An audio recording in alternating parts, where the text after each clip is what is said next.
Peace, salutations. I am Chill Mong saying hello to across the nations.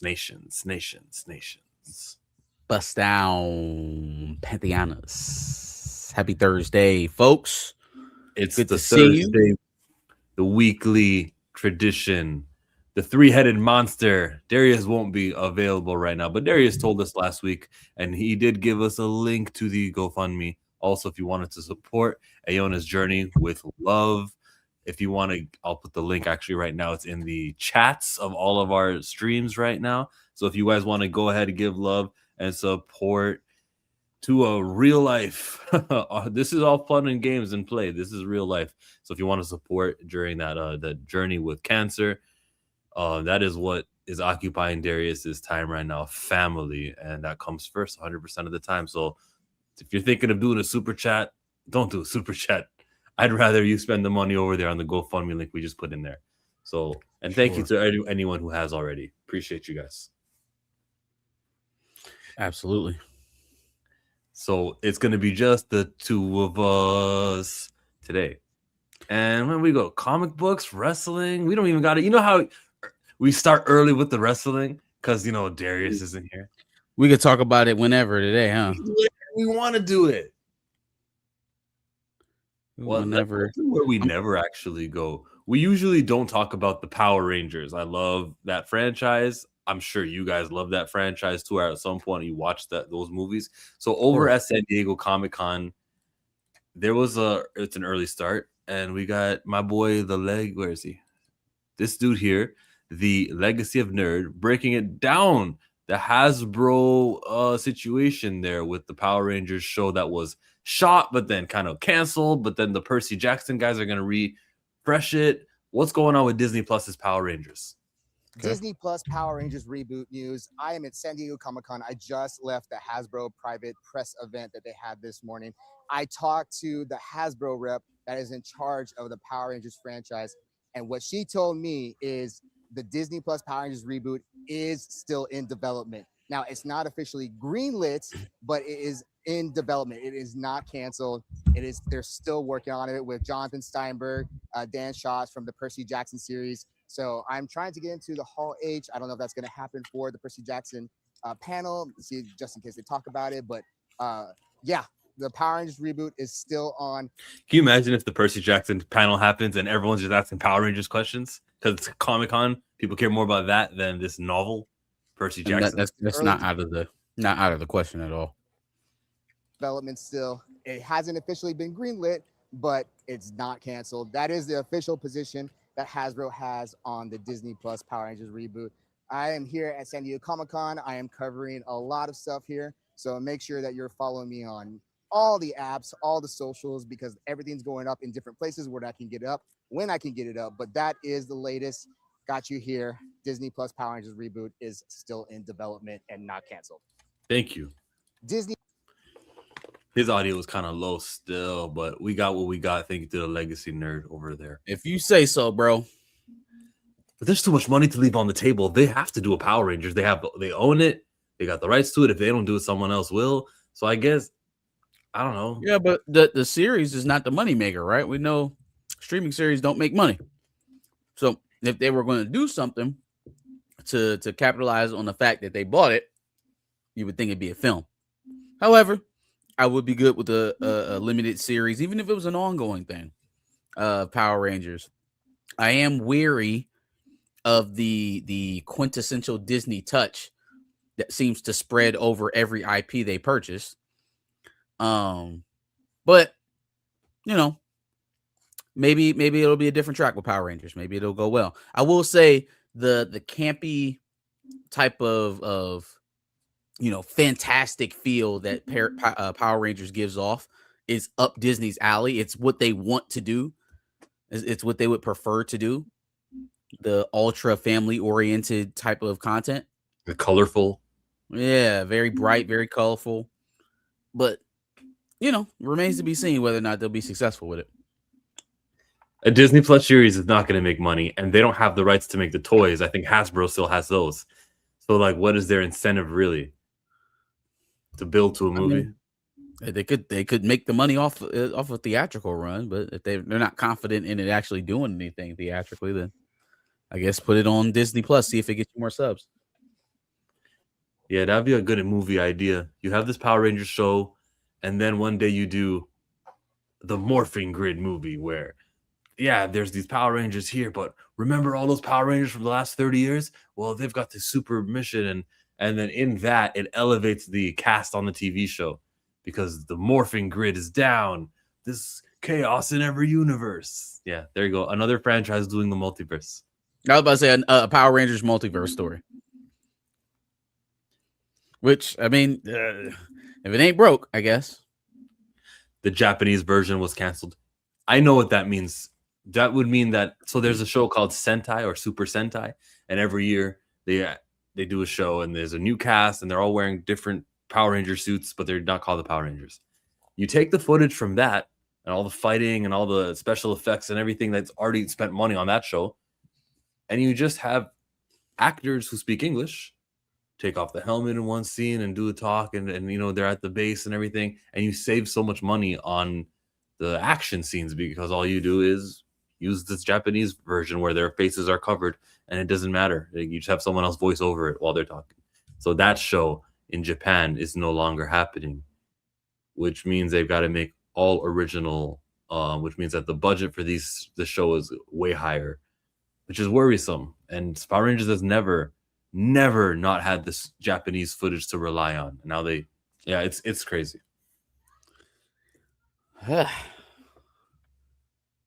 It's just got to be good. What are your top 5 Disney Plus series so far since Disney Plus has been thrust upon us? Mandalorian. Let's go. Yeah. Andor 100%. I'm kidding. Mandalorian. I mean, if it's in your top 5, bro, it's in your top 5. No, I don't know. I go Mando, WandaVision. 9 episodes. Yeah, Mando, WandaVision. Half-hour episodes. Can I get the 5? Loki. Tales of the Underground. Maul Underlord. Bad Batch was good. I didn't finish it. I guess Clone Wars, season 7 of Clone Wars counts if you want to. Okay, I guess. Those last 4 episodes were pretty epic. X-Men 97. X-Men 97. There you go. X-Men 97. There you go. I know I was missing something. Yeah. So Mando, WandaVision, Loki, Maul Shadow Lords, Tales of the Underground. What was the last one? X-Men 97. X-Men 97. And some of those Hulu shows that could show up on Disney Plus, like Paradise, would you count that? That shit don't fucking count. Okay. It's good marketing though. It's a good way to impress upon people that your quality has increased, and all you did was integrate somebody else's shit that they're still making. But hey, you bought it, so I guess you can claim it. It's all good. Just for God's sake, do not enter Hulu Studios and start doing shit. Let them keep making content the way that they're making content, because it's doing well for you. People like The Bear. People like things like Paradise. I think Handmaid's Tale is on there. Like, they got shit on there that people like. Don't touch it. You keep your Disney hands away from it and just let them keep growing your subscribership. Okay. Understood. Doesn't count. Got it. I'm playing Pal World at the same time on my PC. LOL. Hey, Pal World. Pokemon knockoff. In the comic book world, there's reason to believe that Static is going to have a comic book that's going to be announced at Comic-Con, because there is a panel where one of the people who are at the panel for DC Comics is Cody Ziegler. Cody Ziegler is not writing a comic book that's for DC, right? As we speak. So if he's part of a DC panel, it's to be part of something new. And because Cody Ziegler's skin is dark, and he did Miles Morales recently, Because Cody Ziggler's black, he got to be doing static.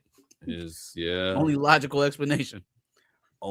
Kinda. And I it kind of sounds foul to say that, but it's Cody Ziggler is not really ascending the ladder over at Marvel. He's not really allowed to do anything. He's banned actually from Marvel. Guys, Marvel Comics, they said, Cody Ziggler, you can't do one of our flagship books with 500 issues. Nah, you're relegated to doing the miniseries and the up-and-comers. Can't do the big one. Oh, thanks for making so many comic book issues for Miles. Well, you got all the way to issue 40. Good for you. Oh, you want to do X-Men? No, Cody Ziggler, you can't do that. So DC over here has Cody Ziggler announced in one of these panels. What do we think? Do we think that it's for static? Yeah, I do. We could hope so. On Friday, July 24th, we will learn because he's going to be here at the Next Level panel with Joshua Williams, Hayden Sherman, Kyle Higgins, and Jerry Dugan.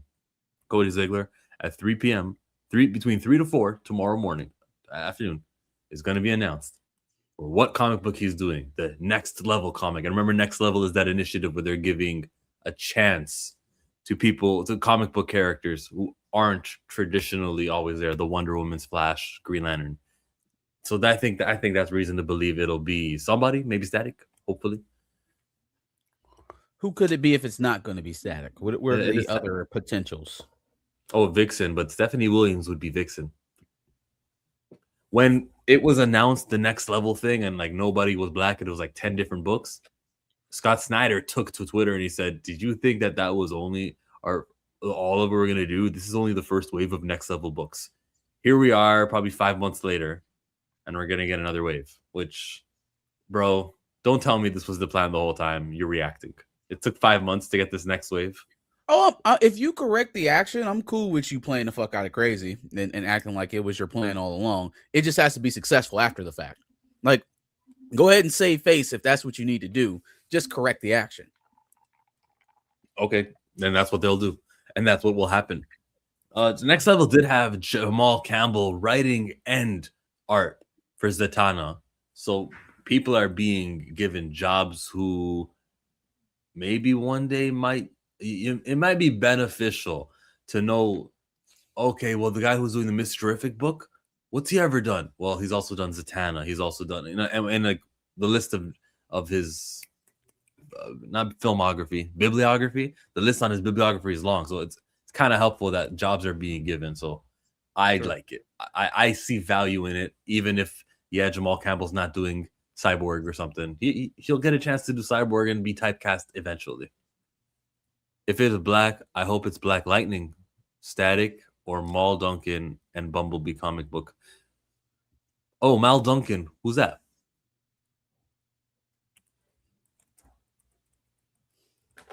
Don't let it be like a knockoff Superman. I'll pass on Mal Duncan, okay?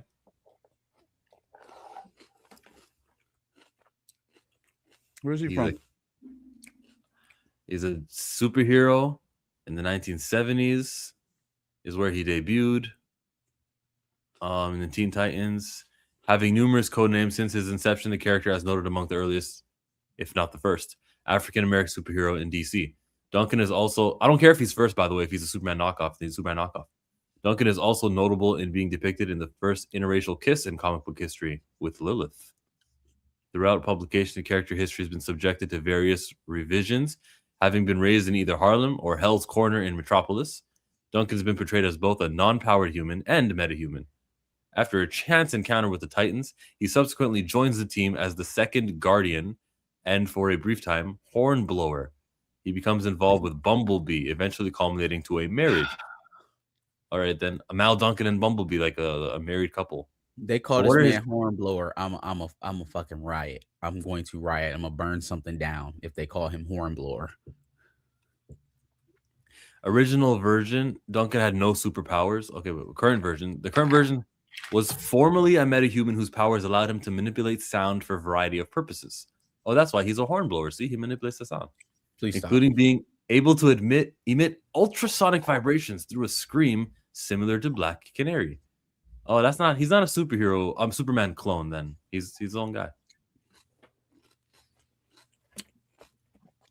I mean, I didn't find too many things bad about the description, other than his goddamn name, Hornblower. Hmm. Well, I'm sure But somebody thought that was real funny when they came up with that. But I'm opposed to like digging down and finding DC's 48th top black superhero and going, we'll make him important. No, let's just focus on the guys who are within people's This is an psyche. age-old conversation for us. I don't feel like rehashing it again, but I know how you feel about it. Nah, he should be Guardian. And he doesn't have electric powers like most black characters. That's a fact. Yeah. So no Black Lightning for you. Well, whatever it is Cody Ziegler's supposed to be attached to over at DC. Because remember, you know what? He's also...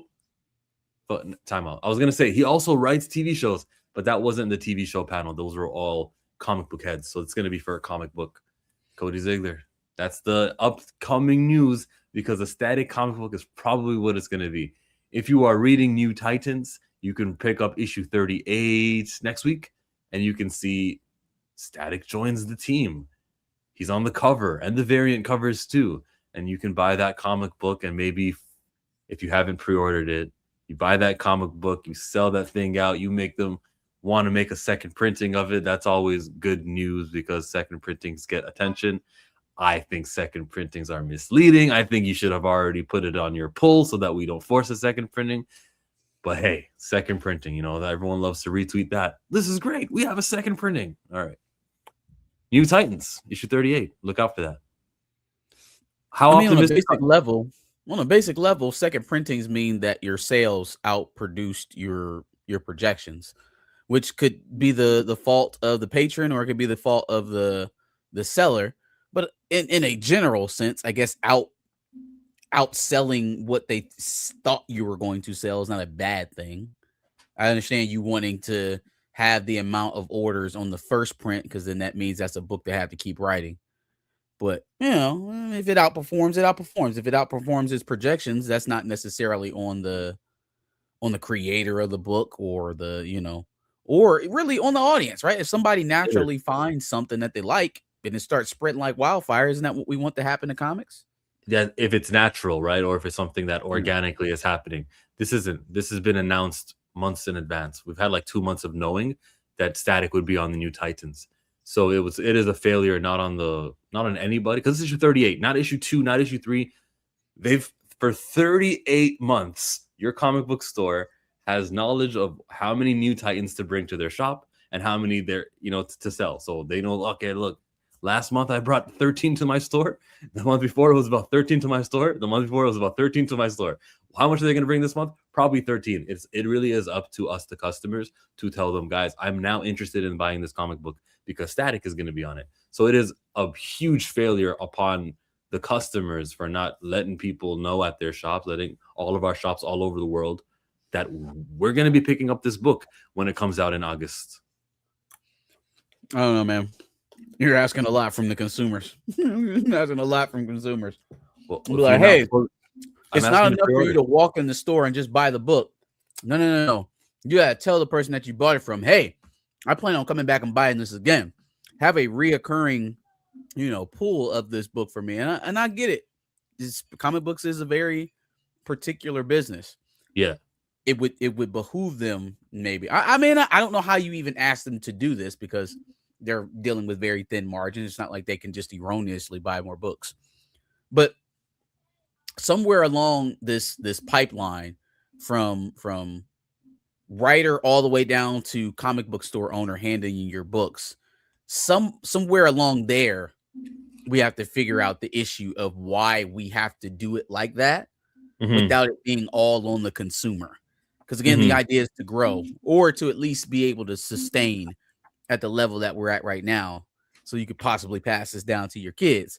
And if that's the idea, then you have to make yourself accessible. And the one thing that, you know, manga, well, I guess they kind of ask it of you too, but not to the same degree as comic books, because they don't have this type of financial straits. A lot of things that kids are into today, they're not putting a very high barrier of entry. They're not asking you to do a lot to get into it, or to make sure that the business is healthy.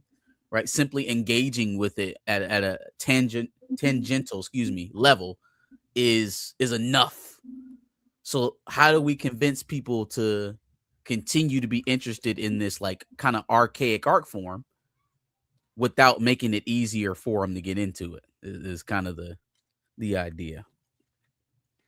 Okay, yeah, that's just like because I'm not disagreeing with you. It's like an indictment on the comic book industry of that. Yeah, This is why yeah. it has to be this way, but Yep. it is that way, and it's for the success of other Black comic book characters, and for comic books not being canceled all left, right, and center, is to the benefit of that positive result that customers know how this works and tells their shops in advance that you want the comic book that they're advertising. New Titans issue 39.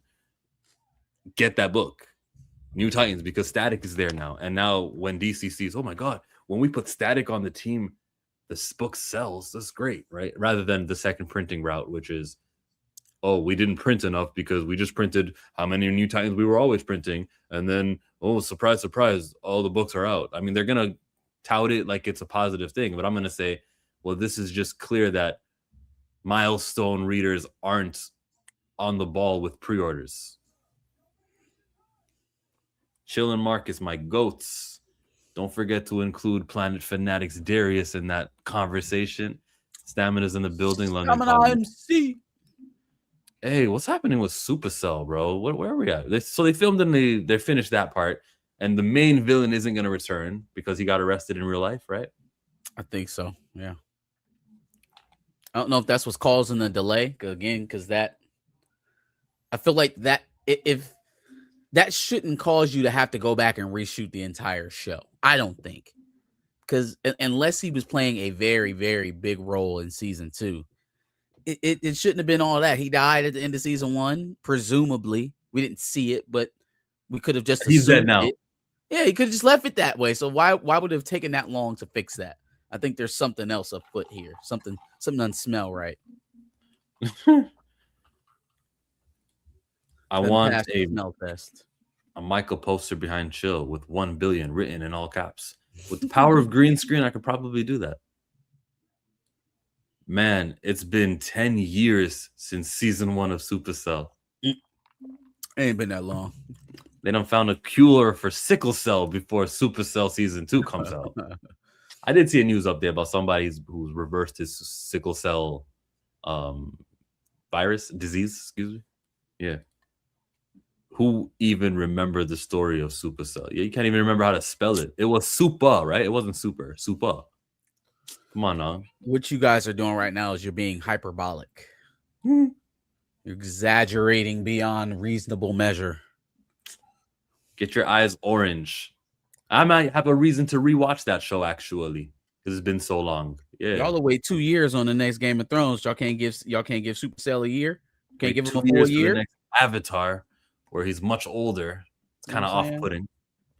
I've seen it now. I've seen the whole season of Avatar Netflix. Good stuff.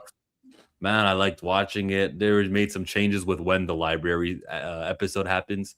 They've made, but the Toph actress is top notch, bro. I loved watching her.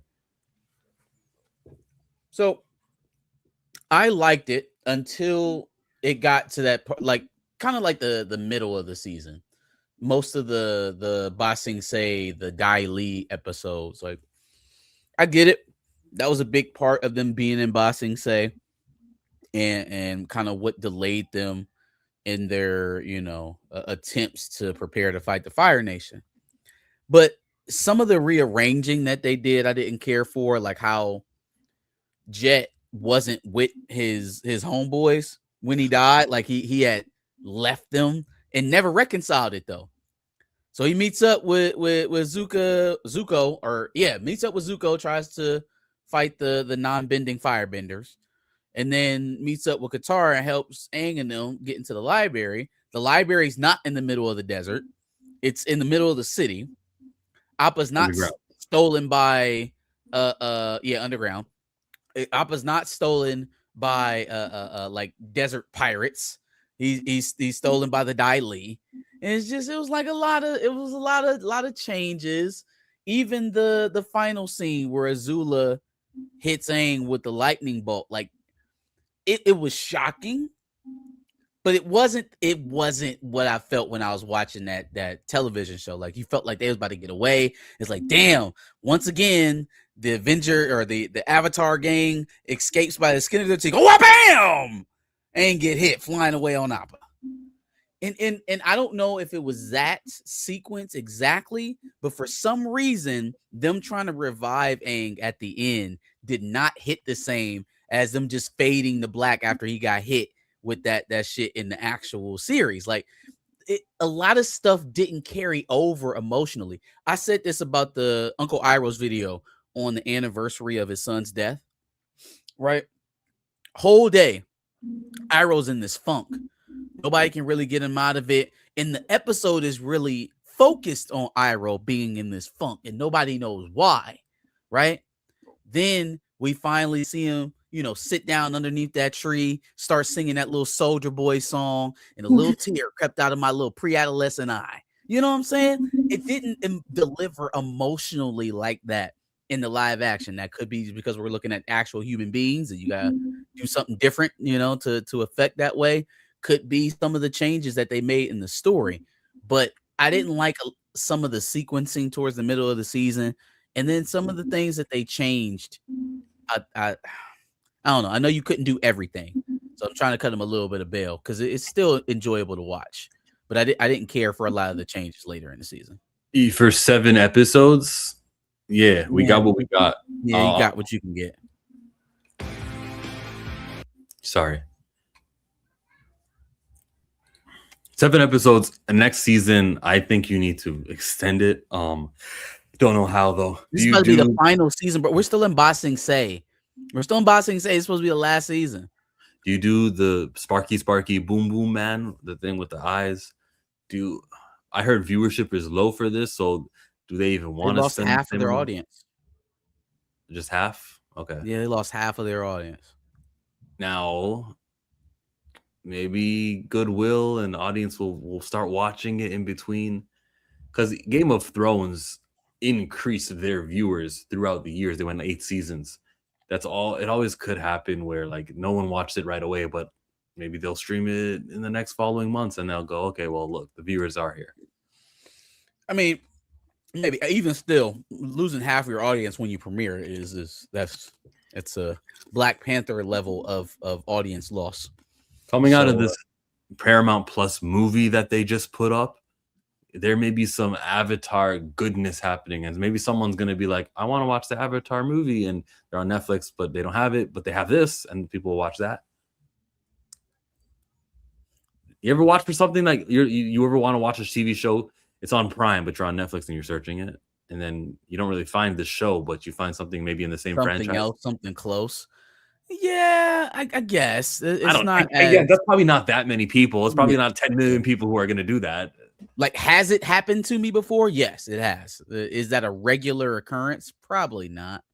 So I think what they're just trying to bank on is that they can do good enough in the final season to just kind of put a cap on it. I mean, it's the last season, so it's not like you really got all that much to really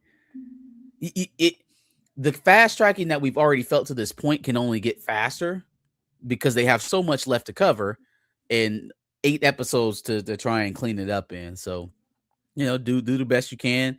Make the fight with oh my God, what's that man's name? Fire Lord Ozai. Ozai, yeah, there you go. Ozai, yeah. Try to make the fight with Ozai as big as possible. Honestly, when they finally actually got down to it, I felt like that fight was a little bit lackluster. I felt like we seen better fights on the way up into the fight with Fire Lord Ozai than that one. He was flying. Sure. No. The fight underneath the city in Ba Sing Se with Azula, Iroh, and Zuko against it with Aang was better than the Fire Lord Aizo fight for sure. It was also really good in the live action show. That fight was cool to me. Mm-hmm. And seeing Zuko turn on the Avatar, even though it looked like him and Katara had some sort of understanding, right? Uncle Iroh was like, he's good. We're on the same team right now. Don't worry. Nah, bro. And them the Dai Li are out here. And we know what they're going to do. They're going to be in the Fire Nation probably episode 3 of next season. They're going to be there in Day of Black Sun to help them out for that 10 minutes. You know what else has suffered from the speed of this? Some of the romances. We're moving way too fast with Aang and Katara. It feels forced, doesn't feel natural, doesn't really feel like they have all that great of energy, like chemistry together. Zuko about to lose a fucking love interest because that shit needs to be scrapped in season 3. We don't have time for it. They just randomly threw it in at the end of this season, like, oh, and you love Zuko, do you? Because you've been hunting him this entire time without even a fainting concern. So love means something different in the Fire Nation these days. If it was a 10 episode season, you think we would get that? I think you would have more room to try to spread out some of the stuff that they had to cut. If you have additional episodes, now you can kind of spread some of those details out across the season a little bit more efficiently. 8 episodes for a story like this, it's tight. It's tight. Yeah. I'm so upset at viewers. I'm so upset at people not watching Avatar right now on Why? Netflix. Listen to everything we're describing. Listen to what's been cut, what's been changed. It's like asking them to accept a lesser version in live action, which is preposterous. Just make sure that the franchise is winning. I need this franchise to be on fire like it was in 2020. And maybe they were on fire late. like they were in 2020. Though, what would be cool is if, all the viewers who are watching first season are also here for the second and the third, and then they go, why don't we make a 4th season, all original story? I'd feel cool. That would be nice. The makings of what's the city called? What's the city in Legend of Korra? Central City? I don't want that. You said original story with Korra? No, an original story with the cast of Aang, of Katara, Sokka. Oh, in that city. It would just be season 4. And they would be, okay, what happens after they unite the world and Zuko takes the place as the Fire Lord and all that stuff? That would be cool. If you can give me 10 episodes of it, that'd be nice. Wouldn't that what the movie was supposed to be about? They live long lives. Yeah, the movie was post Nickelodeon show. Yes, you're right. That was one thing that they did, which was finding this spoilers, finding this airbender from the past. All of that stuff, yeah. Like that, that happened, but other things happened too. And it wasn't called Central City, it was called Union City. You got me on Legend of Korra. I'm not the biggest fan. How much of it did you see? No, I saw all of it. I haven't rewatched it. Like I finished it one time and never revisited it. I watched it for the first time. No, I watched it last year. The first go through that I gave it, I only watched, I think, the first season, and I was kind of like not really focused on it, probably playing Pokemon. Whoa. This makes Someone like airbended 3 it. streams that this shit keeps falling off the wall for me. It's a hat. It doesn't matter what I stick it up with. I've stick them up there. I've used all different type of tapes. It just does not want to stay up there. Is it a Lakers hat? No, it's my for my fraternity. Okay. But I'm go ahead. But Netflix is not the only people with some Avatar goodness. It is San Diego Comic-Con, right? You guys think it's all about Marvel and DC? No, just told you about the Power Rangers. How about some Avatar 3? It's called Seven Havens. It takes place after Korra. I think her name is Pavi. I'll watch the trailer. I'll pull it up right now. Pavi is the one who's the Avatar now. And they gave us a trailer for this Paramount Plus TV show of Avatar 7 Havens. Avatar's that franchise, bro. Okay, what? Is Avatar? No, I believe you. Yeah, it's that franchise for sure. It is. See, there's Star Wars. Okay, everyone loves Star Wars. You don't have to do this. You don't have to do this. There's We Star all- Wars, and then Fast and Furious is next. And yeah. The two juggernauts of franchise, of world building, of character building, family, all that good stuff. Family. And then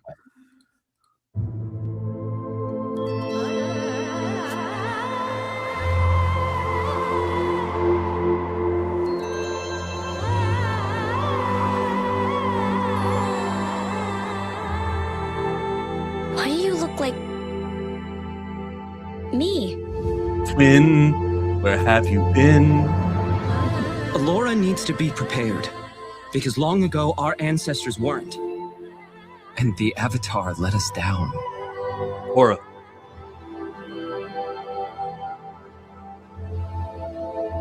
What did Korra do? You think that was Korra? How far in Yeah. the future is this? Why does it look like technology has gone away? Like, we had cars and shit. Why are we carrying swords? Okay, never mind. All right. That's some type of speeder. Humanity is not ready for the Avatar's return. And yet, it's the one thing this world needs the most. It's the thunderstorm. What? Oh, it's got more trailer. Hold on.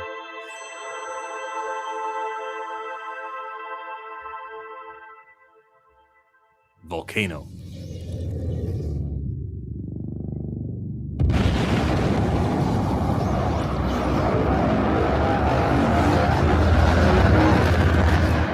What the heck was that? Another Yeah, I harmonic don't know. That's convergence? supposed to make a. Yeah, I don't know what that is. Okay. So, first of all, you do think that I was Korra. Well, I guess yeah, it could be her. That's Korra. Whatever she did. I'm wondering what's going on with the setting. This is beyond Korra's time. So why does it look like we went and took a step backwards technologically? Because Until the motorcycles. Yeah, until the motorcycles, it felt pretty medieval.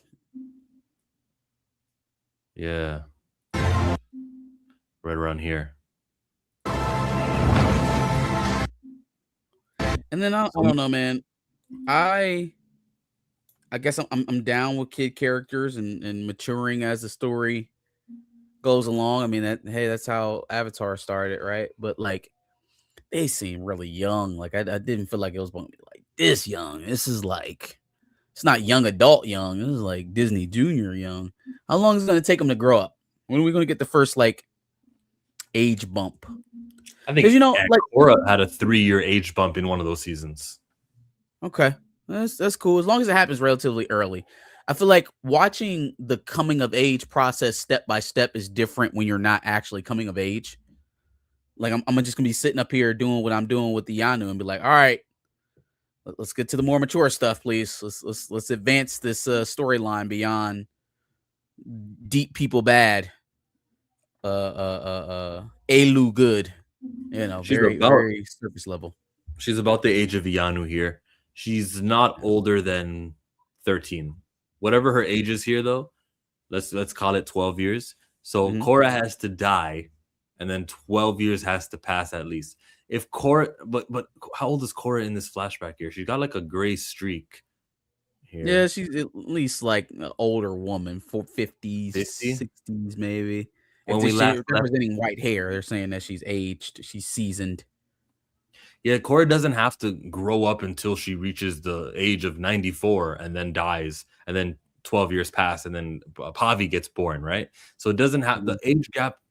Like, this may just be probably 30 years after Korra. So all the characters that we met, all of Aang's grandkids who are airbenders, we can see them. They could still be alive. Tenzin could still be alive. Does it look like? Where'd the cities go? Do they just live out in the middle of nowhere, maybe? Marcus, are you complaining? Like that's what thing it is. Like Korra. I'm not complaining. I'm asking questions. I've watched the trailer. Now I have questions based off of what we saw.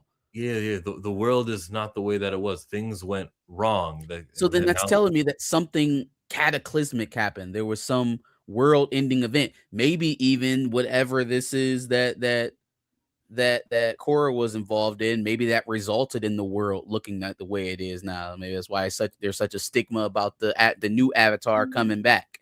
That's all I'm doing. I'm trying to put the puzzle pieces together based off the trailer. Okay. The puzzle is Korra, not good Avatar. We saw her in season 2 make it so that the spirit world the spirit world and the regular world, the one with Earth, they're Mhm. united now. Like things are gonna happen, and I think that the two Oh, I worlds thought you were talking about joining. all the past avatars that she fucking deleted, like the avatar registry. Yeah, I can't believe they did that. Maybe there's a way to get it back. I would love for them to get it back somehow. She fucking hit delete all. Like, god damn it. Yeah, but maybe sometimes you save it on another USB stick and then you can bring it. No, she hit delete all twice. What was it? It was the villain was using water and like striked her, and every time he striked her, she lost an avatar memory. That's how it happened. I gotta watch the end of season 2 or 3, whichever season. I gotta watch. I'm never watching that shit again. And they actually got some pretty decent villains on there too. That was the one thing that kept me watching that show. Is like the villains were like, they were real villains. Like it wasn't, oh, poor tortured Zuko, he gotta go find an avatar. And it was like, nah, these are baddies. Zaire, the guy who was around there flying. Best villain. Better than Fire That was Lord. hard. I'm not gonna lie, this shit was hard. Better than Ozai. Definitely better. I thought Ozai was disappointing to me, man. Better than Azula. Maybe. I don't think he was nearly as crazy as Azula. I think Azula was unhinged. Zaire had motivations and he was willing to be extreme to get them, but he wasn't insane. Azula is insane. When Zaire lost the attachment to the girl he was with, now I can finally, he could fly because that was the last thing an airbender needed. The last attachment is gone. Nah, absolutely badass villain though. She has some pretty good. The guy in the mask, the dude, the one dude, Amon. Yeah, he was pretty good too. Grand Region Thrag says another female-centric story. I don't think it matters for the Avatar. Yeah, the biggest thing wrong with Korra wasn't that she was female. She was an idiot. That was pretty much the gist there. I give you points for the business reasons. Maybe a male won't connect with this. The action stuff is supposed to be boy driven, and then they see a girl, they go, I don't care, I guess. But there's Powerpuff Girls and other Kim Possible. There's been shows that appeal to boys with females. Call me, beat me if you want to reach me. That's right. They got motorcycles and niggas ain't wearing shoes. I'm trying to figure out why they just muttering around in the desert with backpacks and cloaks. But again, that's probably due to whatever the hell Korra had going on here that made her be the failure avatar, besides what we've already seen. If the show is called Seven Havens, maybe there are 7 places in the world that are okay. And those are the havens. One of the havens would be a place where they've got motorcycles and technology didn't really stop. But the whole rest of the world is just cataclysmically affected. Yeah. Just lion turtles all over the place. Which is something that can help me get interested while these kids grow the fuck up, because there's not going to be much jeopardy to me about got preteen twins, especially when they get to the filler stuff. Obviously, every Avatar series we've ever watched has filler episodes. And so the filler episodes for 10-year-old characters is just not going to appeal to me, and I want to stay engaged with it. And as a fan of the franchise, as you said, I want it to keep going, want it to be good. But I'm not going to pace backwards. The original Avatar series made me feel more adult, made me feel grown up, that I was watching that I was, it had a progressing storyline. It didn't talk down to me. It treated me like I was mature enough to follow along with it and actually be engaged.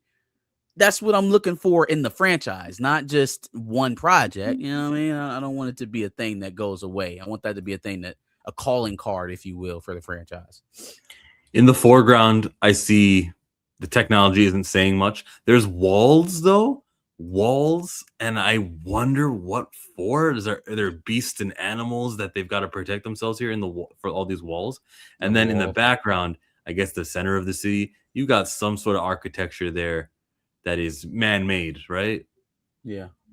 So maybe the inner city of Ba Sing Se and then the outer cities of Ba Sing Se with walls up. What are the walls to protect? That's the question. What is the threat?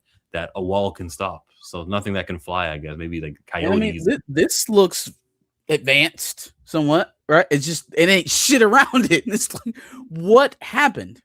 You know, like you said, outer ring, inner ring of Ba Sing Se. This could potentially be Ba Sing Se in whatever time we're in. But damn, something happened that was pretty sizable in that 30-year gap. I think the most important thing for me would be I want all the characters from Korra who I've met to still be in this show. I know that we had Sokka's sister Katara. She was basically gran when it came to Legend of Korra. We saw her, but she didn't really do much. Zuko had a few lines and it was a mission or two, but like they didn't really contribute. Toph, it took until the last season to get Toph in Legend of Korra. This time around, if you can just tell me that Korra, when we last left her when she was like 22, the last time we saw her, she was 22 years old. She probably dies at 45. That would mean 30 or 40 years later, Pavi is here. And I guess there's a lot of chaos that have happened in 40 years. But if you can only jump ahead 40 years, then shoot, some of those babies of Tenzin are old enough to be like in their prime. They could be wise. They can still be able to fight. They could be mayors and they could be like leaders and generals and stuff like that. Last airbenders on Earth.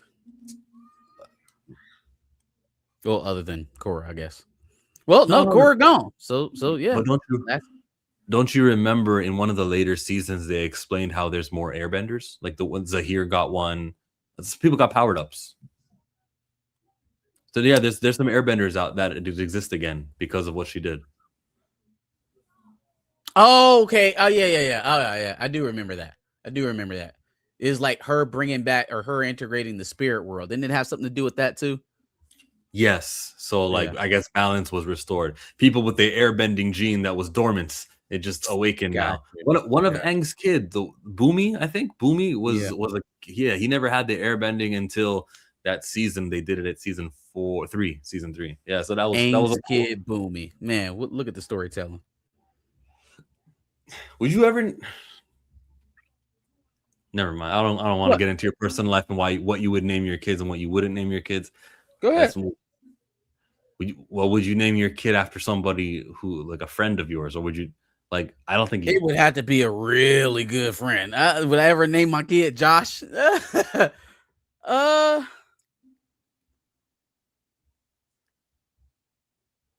I would do it if I got a full-on guarantee that his next child would be Marcus. I would be that petty. I would hold it over him. It'd be like a handshake agreement. If your next born son can be named Marcus, then this one can be Josh. But what happens? Hands shake. It's been your hands are shaking. But what happens when one day Josh goes, I'm with the Zio agenda. What if Josh's political views change and he starts grifting? What happens then? Then you got a kid named after a guy who you don't really want to honor anymore. Oh, okay. I see. If we have a breakdown, it's too. I mean, my relationship at that point is with the kid. See, Boomy died already, so Aang's like, I'm good with him. Yeah. Yeah, he died a real one, so we can stand on that. He died at 110, right? Like, they stretched that to make Aang have one friend that was still alive from his era 100 years ago. They really stretched that. Yeah. Well, yeah, Boomy was, I guess, our only guy from 100 years ago in the first show. And then, yes, in Legend of Korra, we got to see some of Aang's friends. Not too many of them. This time around, bro, it's so important to me to have the time gap be quick. Korra dies an early death just so that we can get characters we're familiar with. I don't want to have to meet new people. I'd rather just stay. I don't want to have to meet new people. I don't want to have to meet too many new people. Maybe your best friend, Pavi. Maybe whoever your twin is that we just saw earlier. That person, that's going to be a new person. Where is it? Where's your twin? Where's your twin? Here. You and you. There's two characters right there. On the left is Pavi. On the right, I forget her name. Maybe I forgot it. But like, I want to meet you. They'll end up sharing the Avatar mantle. You think that's how that'll play out? I could see something like that. Like, you can firebend on Sundays. I can waterbend on Tuesdays. No, for real. Like on maybe the Avatar, the one that's supposed to be the Avatar, can't master an element, or is at least weak in one of the elements, and then the other twin ends up being strong in that element and weak in the ones that the first Avatar is good in. They end up having to work together, kind of thing. And then they got to team up and like remember Piccolo and who's the other Namek that they had? Remember how they like joined forces to become a super Namek? Super Namek. There, maybe that's what happens. She only does the earth bending and water. That was when they were fighting Vegeta. That was like in one of the first sagas. And by the ending of it, you were split at birth because of the Ko, the face stealing god, or something like that. Mm-hmm. Yeah. Because of Ko, the face stealing god. Well, or another one, maybe Go, his brother. So we got pretty lame animation, if you ask me. I didn't think like how smooth it looked. A little basic. It was a little basic. Korra I swear, animation is not. Well, I won't say that generally, but some of the newer animation styles to me is not an improvement. It may be faster, maybe more efficient. You know, you're operating with more megapixels, whatever the hell. But like, I still look back at some of the stuff from like late 80s, early 90s animation style. And I'm like, yo, our stuff doesn't look this good today. I can tell it's more expensive. I can tell it took more to add some of the details. And, you know, I was, for one, I wasn't all that, well, I was also a kid. But when they had finally gotten to the point where they could match the lip movements on some of these animated characters to match the words that are coming out of their mouth, that's just a feature that I didn't need. I didn't need it. Like, it just wasn't.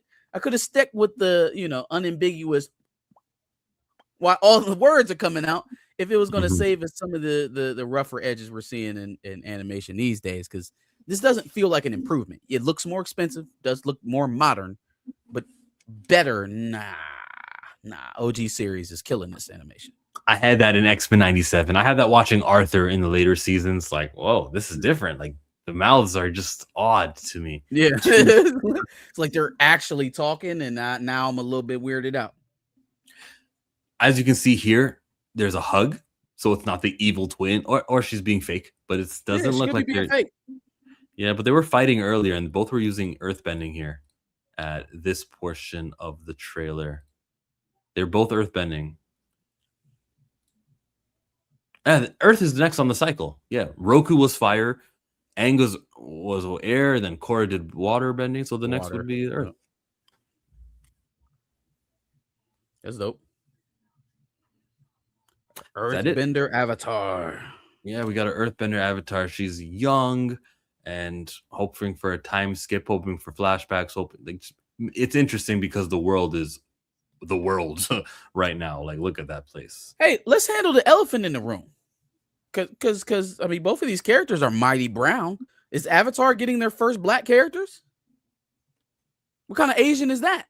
They don't look like anybody who's well. I mean, I guess you can get darker skinned in Western Asia, but like not the type of what we have become accustomed to in the series. We get our first Blasians.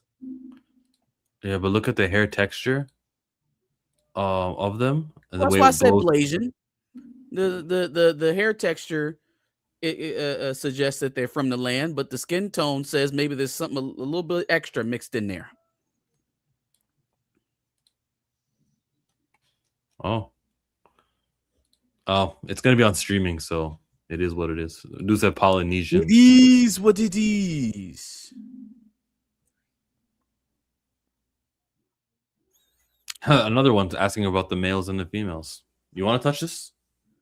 I mean, look, I don't necessarily begrudge you for feeling that way, but at the end of the day, if this is a reaction to how the last series went with Legend of Korra, if that's where it's born out of, I would just continue to say that series in general had more problems than just her being a female. That would have been the least of the things that I had a problem with. So, you know, give it a fair shake. At least see what it's like before we, you know, condemn it to hell for for having a female in the lead role. Yeah, It's Ubu, tell me why. You said they should have gone with the male avatar. Explain why. I'd like to hear it. What angle are you taking with it? Nothing was wrong with her being female for Korra. yeah. Well, why should they have gone with a male character? You rooting for the home team, Oob? Like, what's going on? Polynesians? Oh, she's a Polynesian now. She's an islander. We didn't She's got an far away from islander. Game. And he says she's Middle Eastern. Now it's a whole debate over whether or not where she is. Whatever Looking at she the is, she's not Aang or Korra, or at least not all of them. On the map in Avatar, which of the continents would have, if we make sense, it would be somewhere in the center of the world, right? But it's because she's got to be an earthbender, right? So the southern, is there any southern earthbending cities that we didn't talk about in the southern part of the Earth Kingdom? Because you go further south and then you're in the Southern Water Tribe. Avatar map. And they better not show me the blue people. See, that's how much. See that? Look at that. It didn't show me the James Cameron Avatar. All right, boom. Earth Kingdom is pretty. It's huge. So you could have all different type of shades in the Earth Kingdom. Yeah. And if it's Republic City, I think is what it's called. The main one where Korra lived, or where she went to, I guess, because she was from the Southern Water Tribes. That's where she was living when the show started, right? Yeah, she was Southern Water Tribe. You're right. So why are they like? There's no sun over in the south in the Southern Water Tribe. 6 months you get sun on, and then so why was her skin darker than someone of that part of the world? It should be. So look, I think what the equator runs. You basically got a tan in Antarctica. Equator runs through parts of the Fire Nation and parts of the Earth Kingdom. Yeah. So that's where dark skin, if we're using science. But again, like I just mentioned earlier, Korra is from over here, but Korra's skin was darker than it should have been, right? So it's illogical.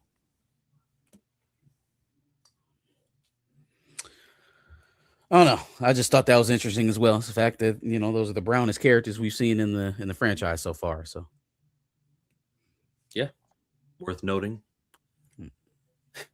So much of the draw for Frozen was the female heroine for young girls. I would agree.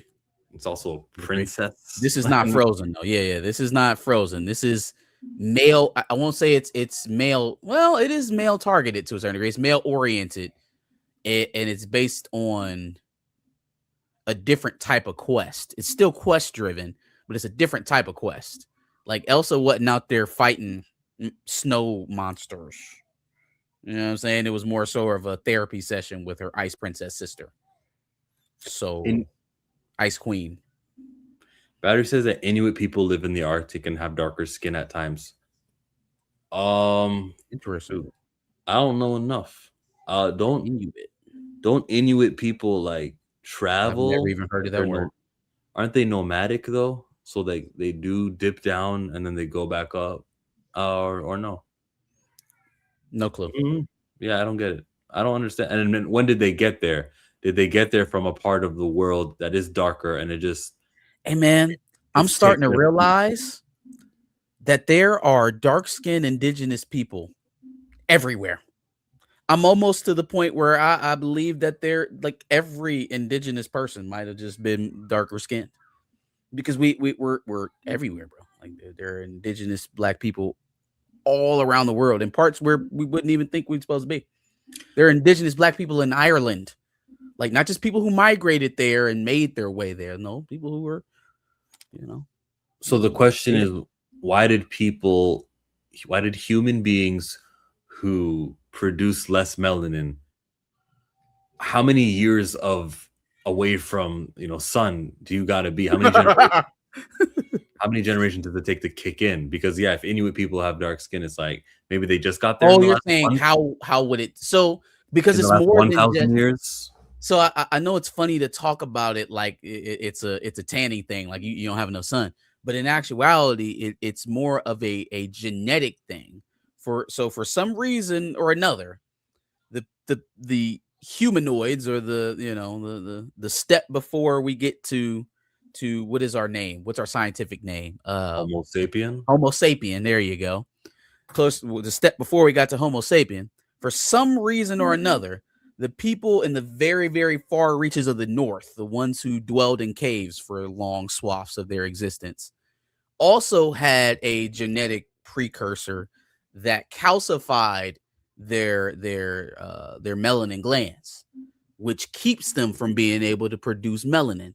That trait perpetuated amongst the people, or the humanoid, whatever that link is, perpetuated against each other. They made it with each other, and so it persisted until you built out an entire race. It persists for eons, and it persists for centuries, and all of a sudden every humanoid in that area has the same genetic precursor, and that's how you get things like white skin, blonde hair, blue eyes, is generations of breeding with the same genetic precursors. Okay. My theory would be maybe it's got less to do with north and south. No, that plays a part, but it's like in England where it's cloudy and the sun is up, but it's just behind the clouds. That deficiency of the sun is causing for people who live in that part of the world to not need melanin, and generation by generation. That's why in Europe, that portion of the world, people get really light. But like if you're Inuit and you're in this continent, you may be really north. There may be, but there's longer days. You see what I mean? So it's just a matter of clouds, I think. Clouds it is. Final answer. Inuit are basically Japanese, separated only 100 years, only hundreds of years ago, though. Maybe not thousands. Then there you go. I don't know if I believe you, Charles. You might just be trolling me from eating whale and sea lions. That's funny. Your diet doesn't play a factor, though. Well, there are a lot of things that play a factor. I'm just saying lack of sunlight is not it's not wholly responsible for producing white people. It's a genetic thing. You had one person who couldn't get dark skin because of genetics, and then he made it, and then his children made it, and then their children made it, and then they just kept mating until all that was left in that area that was separated at this point during the breakup of Pangea. So that's all you had to mate with, and just created a bunch of, Caucasus Mountain dwellers. Okay, got it. You got to get all the way back to Pangea. Yeah, yep. There you go. Legend of Seven Havens is coming out in October, and it will be streamed. Weekly episodes, I hope, because you got to build momentum. It's working for other shows. I don't care what they say. X-Men 97, the shows that Disney wants to be successful, they do weekly. The shows they don't care about, here's the dump. So there it is. Oh, that's a fact. We've been said that, though. We've been identified that when they did that with Ironheart, when they did that with what was the last show that they did that with before Ironheart? Wonder Man. Yep, they did it with Deaf Chick. What's her name? Kingpin. Echo? Deaf Chick. Echo. Did the same thing with Echo. If they don't really have confidence that the project is going to do exceedingly well, we're going to get a lot of good buzz for the streaming service, they will dump it all at one time to survive the negative onslaught and move on from it as fast as possible. And to chart. Knuckles came out April 26th, 2024, and it was all of the episodes all at once. Yep, I don't think they expected Knuckles to do anything, which I watched that short series with my son, and it did actually get referenced in Sonic 3. So it kind of paid off. They found a way to work it into the overarching story, but it wasn't something that you had to absolutely see. If you watched it, then you knew what was going on, and you kind of saw it and tipped the hat to yourself. If you didn't, it still worked within the movie, and you didn't really miss out on anything. Lawrence, I'm telling you, there's a lot of shit that shit might not end up going through. The EU passed it. Damn the EU. Damn the EU. Because the lawsuit from the states They just got a temporary restraining order. So their lawsuit has to be finished before Paramount and Warner Brothers can even merge. September 30th is like doomsday for Paramount. Because at September 30th, not only do they have to pay Warner Brothers $7 billion right up front for the deal not being closed. Got to pay them 7 Bs up front. Then, after they pay the 7 Bs up front, every single fiscal quarter that deal is not done, they got to pay each shareholder on Warner Brothers $650 million per quarter that the deal's not done. So after this long ass court case gets drug out, let's say it goes 6 months to a year. 6 months is 2 fiscal quarters, roughly. Well, it's about 2 quarters. So you're talking about 1.1. Yeah, do I have my math right here? Yeah, $1.1 billion per shareholder every 6 months. Every 6 months until the court case is over. Plus, you gave 7 Bs up front. Come on, man. I don't even know how many shareholders they have, but that's insanity. That's insane. They're gonna pay that $7 billion and get the fuck up out of there. Trump, we tried. Okay, we tried everything we could. We overpaid for it. We didn't got this UAE money. We didn't got this Saudi money. I got my dad to back me and say that he was gonna purposely finance it, and his company is hemorrhaging money at the moment. We just don't. We tried, bro. I don't know what else you want me to tell you. That shit is not going to get through. Plus, even if by some miracle it didn't play out like that, which it certainly is hurtling towards playing like that, the shareholders, the people who stand to gain the most from this purchase at Paramount, are suing the Ellisons. Because they said that they did some illegal backroom deal shit with the Trumps to even make this deal go through. And that they kind of strong-armed the deal on everybody. Nobody even wanted to do this. So like, I don't want to get too happy because, you know, these things seem to always have a way of working out for the folks that are in power. But this might... Oh, there you go. That's my thoughts. Yes. No, that's a fact. That's a fact. But as it's currently set up, there isn't any legal wiggle room to get out of what they would have to pay. So the only way that this can even continues to go on as a question about whether or not they will purchase Warner Brothers is if they come out an exorbitant amount of money, like absolutely more than the $110 million you paid to buy it initially, because that bill still has to come due if the purchase even comes through. So imagine spending billions just to keep the sale intact. Just to have to come back after that and spend $110 billion to buy it. The 110 that you had to overextend yourself and go to the Middle East to fund in the first place. Yeah. Billions is nothing. It's pennies. It's just a matter of zeros. No. There's not unlimited money in the world. There is a number that's too much, even for a rich person. They don't get rich just throwing money away at bad deals. And this was a bad deal to start. They're not rich people. It's the same people. It's selling from Warner Brothers to Paramount. It's like it's taking money from the left hand of the pocket to the right hand of the pocket. I understand politically that's probably pretty accurate. It's not literally accurate, and so Warner Brothers, Paramount, who cares if you own it? It's the same deal. That's not literally the case, especially when you talk about the amount of pockets that stand to be filled off of whether or not the deal goes through or doesn't go through anyways. So it's not a zero-sum game in total. I think David Zaslav taking that $7 billion and going back to work like he was bragging about doing months ago is the best case scenario for all of this. Even though, yes, he may be a Zionist and he may be just as bad as what Ellison might have. Well, I think it's provable that he won't be as bad as what Ellison could be with that company and with all the cable stations, because they're not that now. They're not what they could be under Paramount presently. So I think it's provable that he's not as bad as the Ellison. You mean that they're less right wing? Well, that the impact of ownership will not be felt across so many spectrums. If the Ellisons own Warner Brothers, you They'll can go expect heavier. the cultural impact to be a lot heavier than if it's continuously owned by David Zaslav. That I kind of want that. Like, don't be so discreet with it. Actually, be overt with it and make people want to go see, the next studio. What's Mark Wahlberg? Not Mark Wahlberg. Matt Damon and Ben Affleck. They've got a little studio thing going on there. Like, let's give them attention.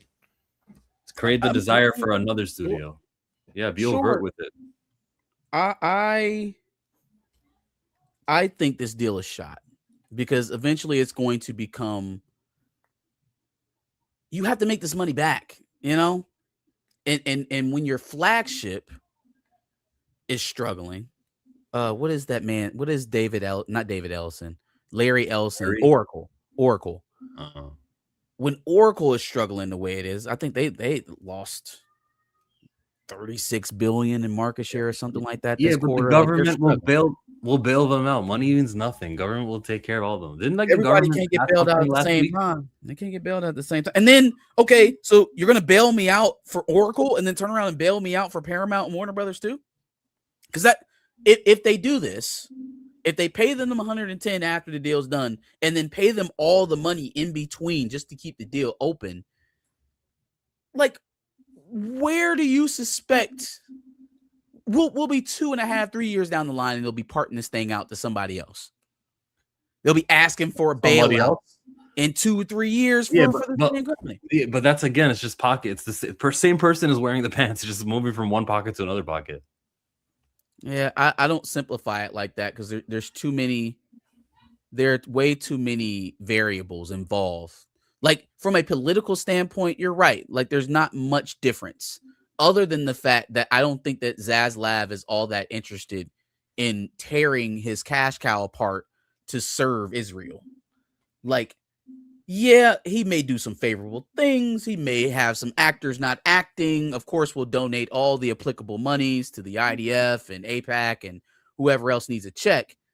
But, like, I'm not going to not make money so that we could, kiss Benjamin Netanyahu's ass or anything. It's not Netanyahu specifically. It's the lobby. I mean, we just haven't seen that out of Warner Brothers over the last 3 or 4 years since David Zaslav has owned it. So I can't attribute him to something that I haven't seen him do actively. If there are things going on behind the scene that I don't know about, I could honestly believe it that it's happening because he is who he is. But in terms of the lesser of two evils argument that we seem to not be able to avoid these days, I think he's the lesser evil between him and the Ellisons. Threg says, yeah, I agree with that point, Marcus. Zaz isn't as loudly right-wing. Same bird. Sure, but what you can't say is that things won't get exponentially worse if the Ellisons get their hands on it. You can't say that with a straight face. No, but they own CNN and all of the other cable channels, and they own the entire library from. And then what will happen? There are some people who believe the world is right and left, and when they go, "Whoa, CNN is becoming right wing," I will now seek independent news. I will seek somewhere that is not right wing. That's but we're already doing that. We talked about that. The majority of people under 40 aren't watching cable news anyways. This is not necessarily. It's not necessarily a end all be all. I'm asking who's going to be worse, who's going to push harder to push a pro white America nationalist type of agenda in their media. Well, we just haven't seen that out of Warner Brothers since Zaslav has owned it. We have absolutely seen that tenor coming out of Paramount, and we absolutely see that attitude coming in the things that they've promised to get this deal through in the first place. Firing newscasts who don't agree with the regime, right? Like, that type of shit is not happening at CNN currently. So from that standpoint alone, I don't think what happened to Jimmy Kimmel from Disney would ever happen at Warner Brothers and CNN. I don't think he would ever go that far. I don't think he gives a shit. I think a lot of them people are his friends and they're able to convince him to spend his money over there so he does it. I don't think he has it. Most of these people are not politically inclined to begin with. They don't give a fuck. They don't care. They just vacation with these people. He probably takes 4 or 5 trips to Israel a year, like them his folks. So he just getting down where he gets down. Still an evil person because of it. Don't let me excuse his behavior because of that dynamic. He's still an evil person. But, like, there is a distinct difference between that individual and the individual who has a vested interest in the destruction of other people. I don't necessarily feel like that's where we're at with Zaslav as opposed to the Ellisons. Well, they're both with the occupation. The Dems and Republicans have them idiots online, Hassan Piker and Officer Tatum and so on. I would not equate Hassan Piker for the Democrats with Tatum Officer Tatum. That's probably the most dishonest thing I've heard you say, Jay. There's no way you could look at both of them individuals and say they're even remotely close. Imagine if the richest POS in the world goes after WB. Batman will be hunting Muslims in Gotham. For real. That's not far-fetched to think that we're going to have DC characters out here hunting down jihadists because Paramount now owns WB. But that overtness, the audience can see, oh, look what's happening. But the covert bullshit would be, I don't do a single show with a Muslim protagonist. I don't show main characters with that. I dehumanize. I marginalize. That's the covert shit. That's the David Zaslav direction. And I prefer the overt stuff than the covert stuff. You might actually get a spark when it's overt like that. I don't feel like, number one, I feel like the distinction is moot. Like the idea that you telling me that you're racist to your face instead of saying it behind my back being a benefit to me is it's a little dubious. I don't necessarily agree with that. But also just on the dealing with what we have seen from both of these individuals, what we've heard, what we know they're willing to do, what has been proven, right? I think a lot of what we're saying about Zaslav is projection and general thoughts on what a person in his position with his type of associations would do. And that doesn't make it inaccurate, but it does leave some holes for nuance that would make Zaslav a better owner than the Ellisons. So that's kind of where I'm at with that. I think that there's enough nuance in between those two individuals that we'd be much better off where we're currently at as opposed to where we're headed if the merger was to ever go through. But in any case, I don't think that fucking merger is going through. Neither does Dwayne. Liberal America is not going to let the merger happen. That's a fact. That's a fact. They're not against it.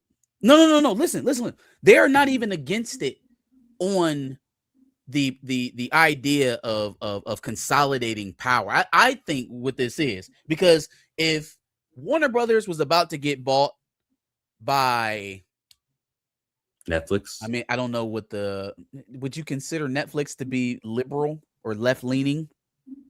Probably. I feel like most corporations are inherently conservative because of the lack of employee protections and whatnot. Most places are like that. In any case, let's say that there was a more left-leaning organization that wanted to purchase Warner Brothers, right? And promised to fight against the strong right-wing incursion that's swept over the country for the last 5 to 10 years that brought us Trump and JD Vance and all these other characters, right? Do you think that you would have states like California and New York suing to get this deal held up in court? Do you think you'd have the Screenwriters Guild, going and suing, trying to stop this deal? There's absolutely a political aspect to it.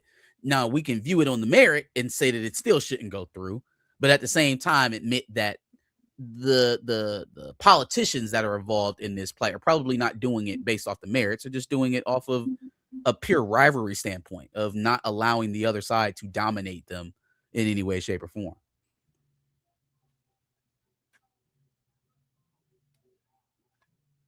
I see both sides. I just don't trust people's ability to shake off propaganda. Yeah. Look at all the damage Trump politics has done in 10 years. We got a generation of openly racist white guys everywhere. Go to Jay the Informant. I think this is his explanation on Hassan versus Officer Tatum. All the same frauds. And nigga talking about communism, but bought $1 million home when that money could have held 50 homeless people. Buddy, Jay. So to know or educate people on communism, I have to be broke. I have to be part of a state-sanctioned system where they've commandeered all of the means of production, and we have bread lines. And if I don't, then I can't advocate for communism at all in any way, shape, or form because I have something. This reminds me of like, well, no, I ain't gonna talk about that because they was actually stealing money. Never mind. But it's a very defeatist argument, bro. Like, you have to be poor to talk about being poor. You have to be uninvolved in an economic system to talk about how harmful an economic system is. I can't criticize capitalism if I participate in it. How many million regular homes are $1 million, right? And especially if he's in a city, like, what are you talking about? He has $1 million home. Maybe because of his status, he needs to have the protections in that $1 million home can provide in that neighborhood that it is in. I also don't think he's ever claimed to be a communist. I don't think he's ever called himself a communist. Now, if I'm wrong, I'm wrong. I don't think you can live in a capitalistic country like we do and be a communist. It's impossible. He has one. I'll give him two. I'll say he can have on the East Coast and the West Coast. He can have 2 homes that are $1 million before I start going, hey, shouldn't you spend the money on homeless people? And most of the time, when you hear left-leaning progressive type figures talking about homelessness, it's not a, hey, Bill Gates, go end homelessness. It's not, hey, Jeff Bezos, go use all your exorbitant wealth to end world hunger. It's always policy-based. It's all, what can we do as a collective, as a society, to improve upon this condition, this ill? So he's not asking you to come out your pocket to do all of this. So why is it incumbent on him to uplift 50 homeless people out of his wallet alone when we can't even get you to vote on a housing initiative? We can't even get you to vote on affordable housing. We can't get you to vote on a rent freeze. Those are the type of things that he advocates for to improve on a homeless situation. But you just asking him to pull his fucking wallet out and pay some shit.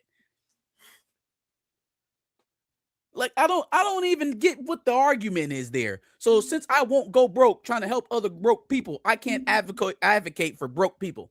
Yeah, he's just like Officer Tatum. We got to say this stuff out loud before we type it, man. Just gotta run it through. This is unreal, isn't it, huh?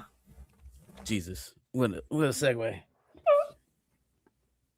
So the WWE has this documentary series where they talk about the show as if it is indeed a fake scripted show, and you get to see the script writers. And I fucking hate it. Sometimes they say the wrong thing.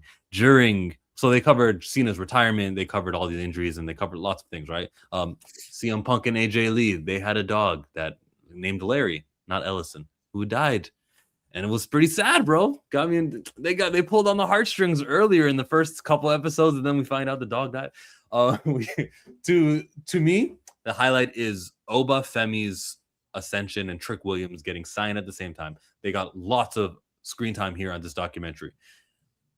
Bruce Pritchard is in that room, and he says, quote,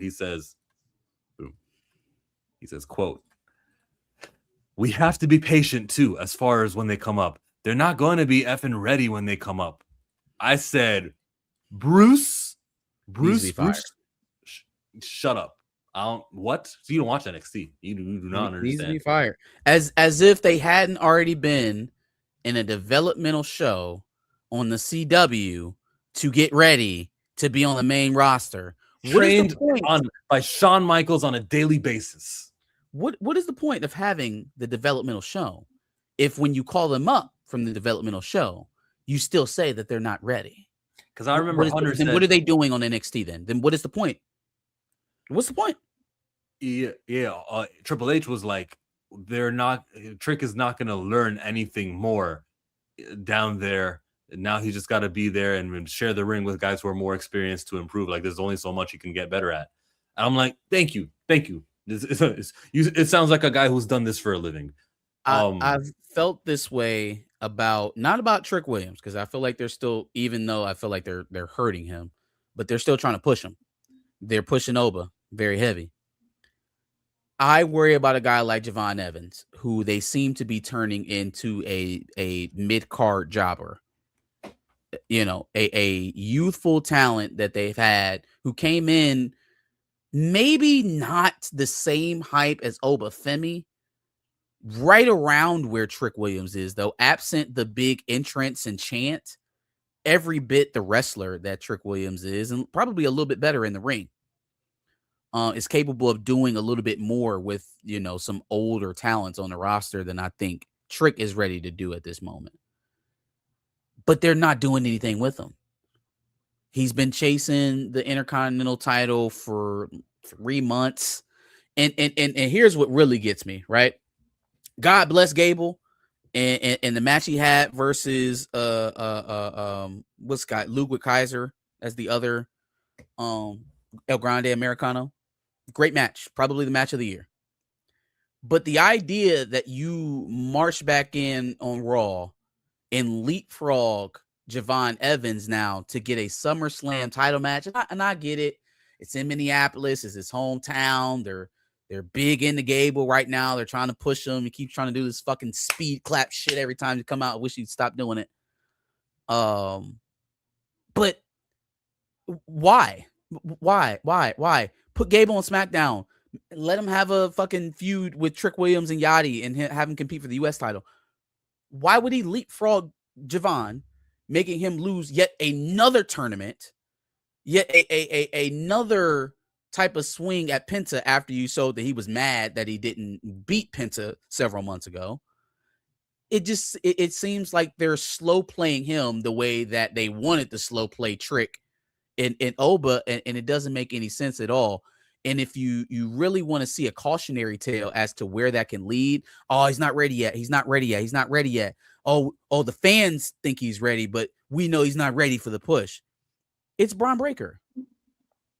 Braun Breaker, who was supposed to win the Rumble, and then they decide, we don't want to push him down anyone's throats. That was disappointing. Fucking Breaker. Braun Breaker, at the time that I started watching wrestling again, which was going on 2 years ago now. I would say it was probably early 2025. And so when I started watching, he had the Intercontinental belt. And then maybe like a week later, he dropped it and started kind of the early stages of what will become the Vision. Yeah, I'll be back. Go ahead. Kind of like the early stages of what will become the Vision. And then, they slow play it. He's got this, obviously he has the betrayal of Seth Rollins. He's pushed to the forefront. Now he's the leading man of the Vision. It seems like he's about to go on a run, right? Seems like he's the biggest star they got, and they're about to push him. Couldn't have been further from the truth. He gets hurt. Then he comes back from injury, and he's a fucking tag champ,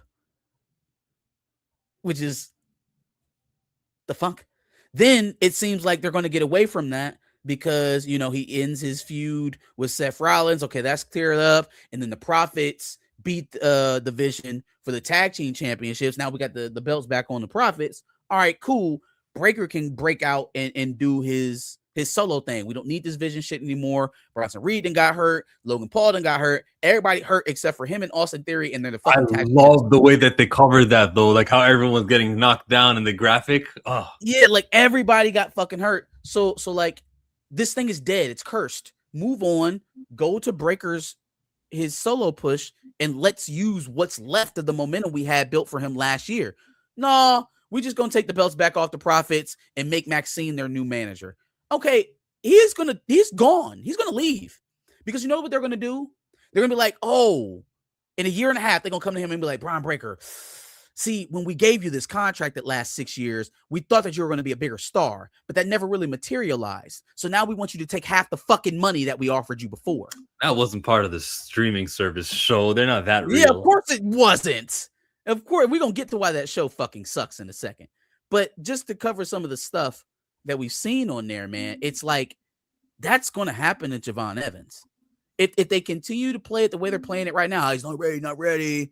He's got to lose the fucking Rusev, who's the ultimate jobber these days. He loses to Rusev? Bangaranga. So like, I don't know, man. I'm a little bit worried about Javon and he'll be a couple years down the road. We need Ryan Ward to step up. We saw him in the creative room, and I I don't. Okay, look, I'm trying to insult him at all, but every time Obafemi was being touted, it was Triple H. And I'm like, okay, Ryan Ward, who are you advocating for? Now, this is an edited show. I don't know what he's not doing, what he is doing. I can't. So I'm just looking at, I was kind of waiting for Ryan Ward to. We thought that he was the reason why there was so many black faces on SmackDown and Raw. He could still be, though. Yeah. He really could still be. Maybe he was be with the fur, with Trick Williams' ideas. Maybe he does more of his work on the email side of it, but he's over there working on Raw and SmackDown, but he's there at the table, not at the head of the table. He's not as close to Triple H as on the table. He doesn't sit as close as Paul Heyman does, Ed Koskey, some of the names, Bruce Pritchard, who you've known. I think Bruce Pritchard can go. Yeah, he need to get Bruce Pritchard's seat. Bruce Pritchard don't need to have a seat no more. But salute to Michael Hayes. Was that him that said that about Chelsea Green? Michael Hayes said that. Oh. Both of them can leave. I think Michael Hayes has been there since 95. Like, he's not going nowhere. They made Chelsea a double champ last year, bro. And again, she got hurt. But even before she got hurt, it wasn't like y'all were pushing her. It wouldn't even. I don't know. It's just. Great show though. Like, I hate that it exists too. Great show, very fun. They don't give everything. I actually think I won't go as far as to say that Unreal is the reason why, certain events aren't selling the way that they want them to or anticipate them to. Yeah. I think it's representative of the reason why, though. I think it's a shining example as to why things are going with them sales-wise, because TKO has kind of turned this into, and we talked about this before, they turned it into a wine and cheese type of product. They turned it into a caviar type of product. This is now luxury, where it used to be open for all the casual, like all different type of walks of life, from the folks that could buy the courtside seats to the folks who could barely afford the nosebleeds. And I think that showed in the programming. It showed in the booking. It showed in all of these erroneous ass celebrity interactions. Saturday Night Main Event was pretty cringy, bro. It was pretty cringy. First of all, we got to address the elephant in the room. Now, I know that, wrestler height and weights are about as bankable as, your wife's true age, right? When you ask her how old she's turning on her birthday. But seeing Jalen Brunson, who, if he's actually 6'2", I will find $1 million to give him. And seeing him at times looking like he was taller than Roman Reigns, I'm like, Roman? Now, I know that they try to bill you as like 6'3", 6'4", but Jalen's shoulder looked higher than your shoulder, and they just said he was 6'2".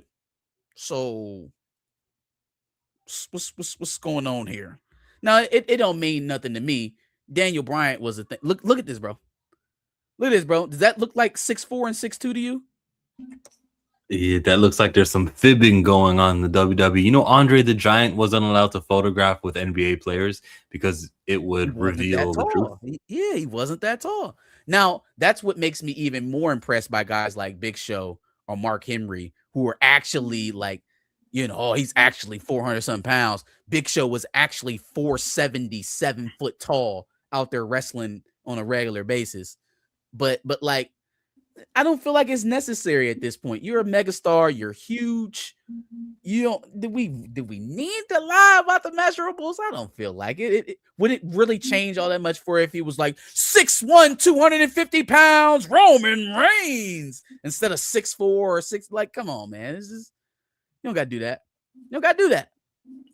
Shout out to Tyrese Halliburton, the main character of the NBA, by the way.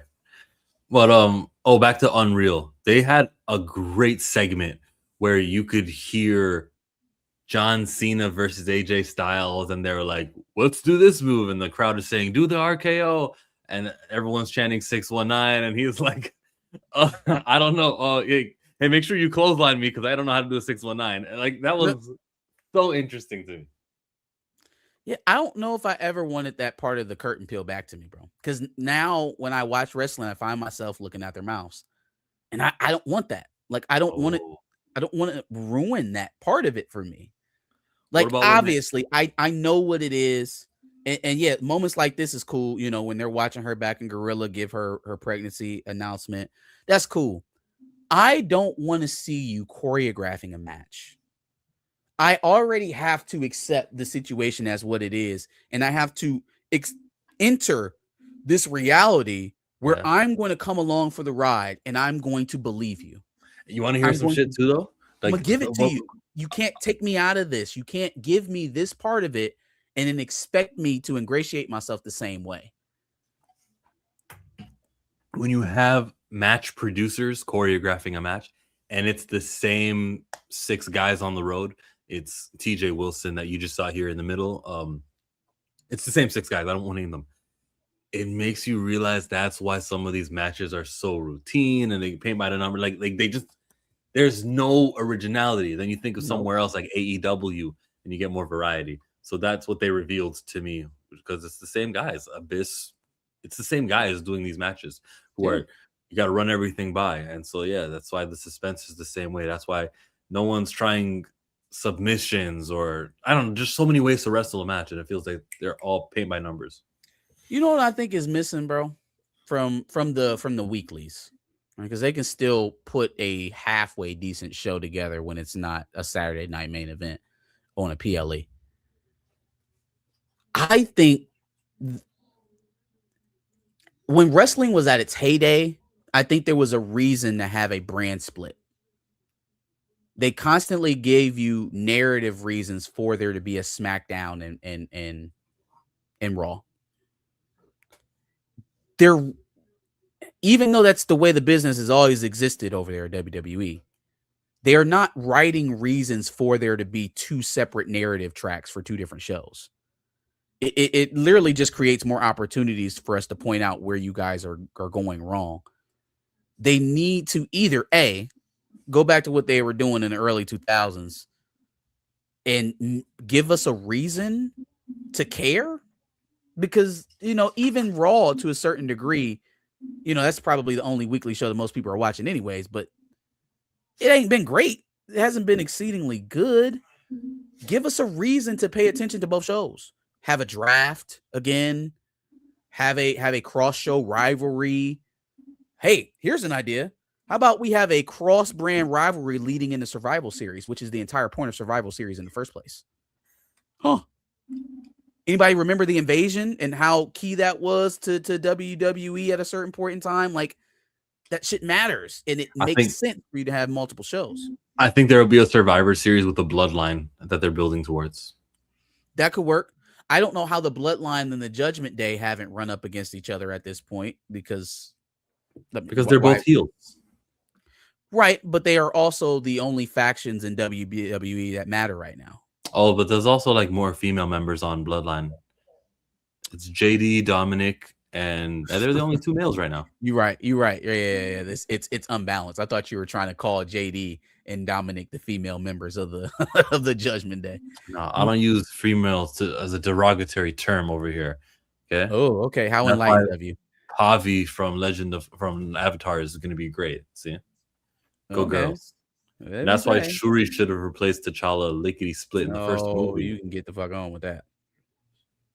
You see that recast T'Challa noise? Because you got Twitter too. And I saw Damson Idris was asked by Kevin Feige about sorry, are we done with wrestling right now? Before we go to Sure, yeah, that's good enough.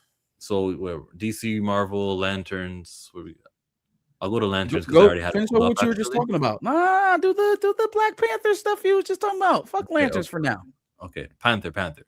So Kevin Feige gets talked about Damson Idris. Kevin Feige got a lot of questions recently as he's doing press for the Spider-Man movie, and he's just putting himself in front of outlets. Okay. As you can see, the question from Cosmic Marvel's got the tweet here. When asked if he will reveal that Damson is the new Black Panther in the MCU, not today. Laughs. You know how much you want to read into that answer? Not today. as anything is, it's rehearsed from Kevin. So if he said it like that, he planned to say it like that. I don't think that was like an off the cuff. I don't think they caught him off guard. I don't know what to read into it though. Does that mean he has the job? Does that mean he's going to be T'Challa? Does that mean he's going to be the kid? I don't know exactly what to read into that. It was very brief. It does seem to hint at the fact that he has the job, but that's where we've kind of been at this whole time anyways, is that if it was going to be anybody, it seems like it's going to be Damson Idris at this moment. So I don't think he particularly revealed anything, but he teased just enough to lead you to believe that probably our suspicions are correct, that it's going to be Damson in Doomsday and Secret Wars. This was from Weibo. This has been translated, but hey, that's the source of this news that I just read over here. That he answers not today, and he laughs about Damson Idris. It's Damson Idris, right? But is he playing T'Challa? Because the question was whether he'll be Black Panther, not whether he'll be playing T'Challa, and that is the key thing. And it is important to use the word T'Challa when we talk about him and call Toussaint what he is, and it's Toussaint. And if you can get that out there, everybody, great. Not one Sant, two Sants. Leave a comment on people's videos when they do these videos and they say T'Challa Jr. No, we will train. We had 5 years to do this. We will train the masses into calling that bastard Toussaint. And calling that bastard Toussaint. I think you got a super chat there, brother. We got a super chat for $10. Oh, they got me feeling emotions.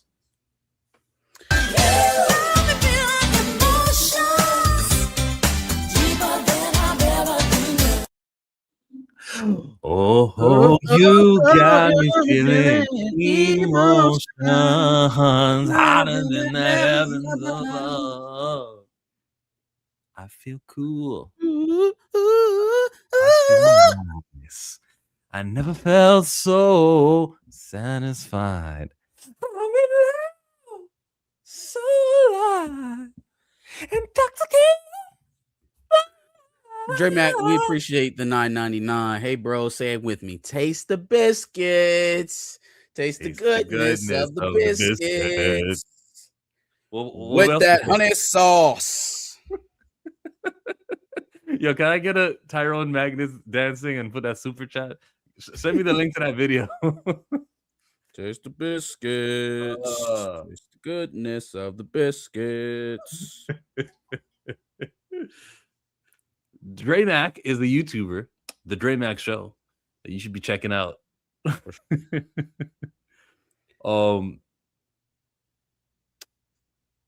Taste the Biscuits is fire. Like, I find myself singing that sometimes. They all asked for a duo. They came, they showed up, they got what they was looking for. Give the people what they want, Perp. Give the people what they want.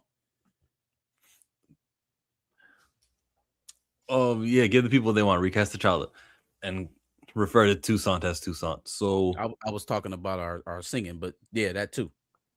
Yeah.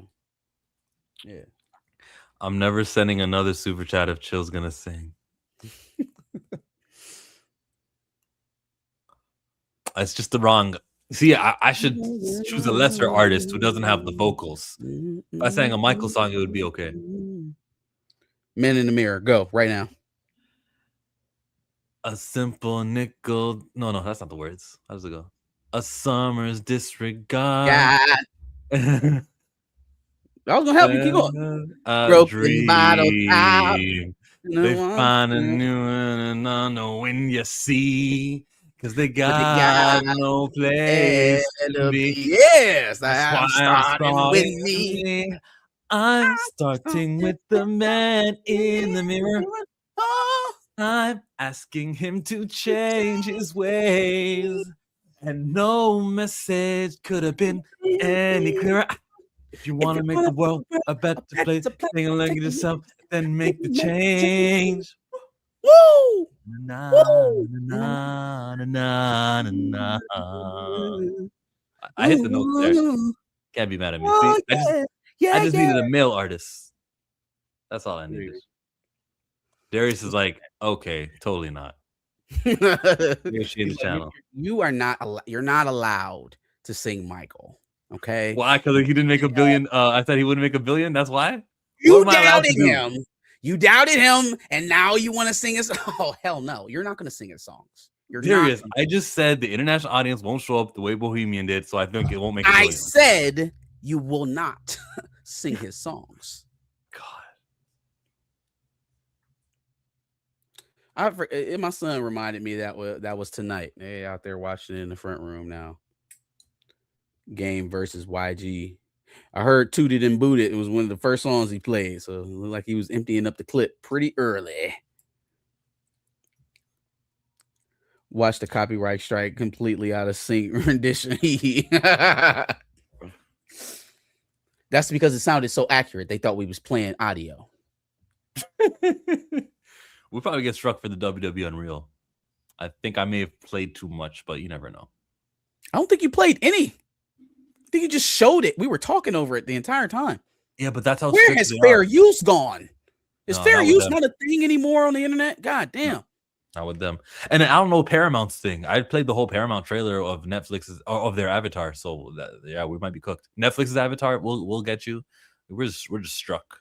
Mariah Carey might try. Shit. I can't wait till I got a team of lawyers and I can just tell y'all to sue me.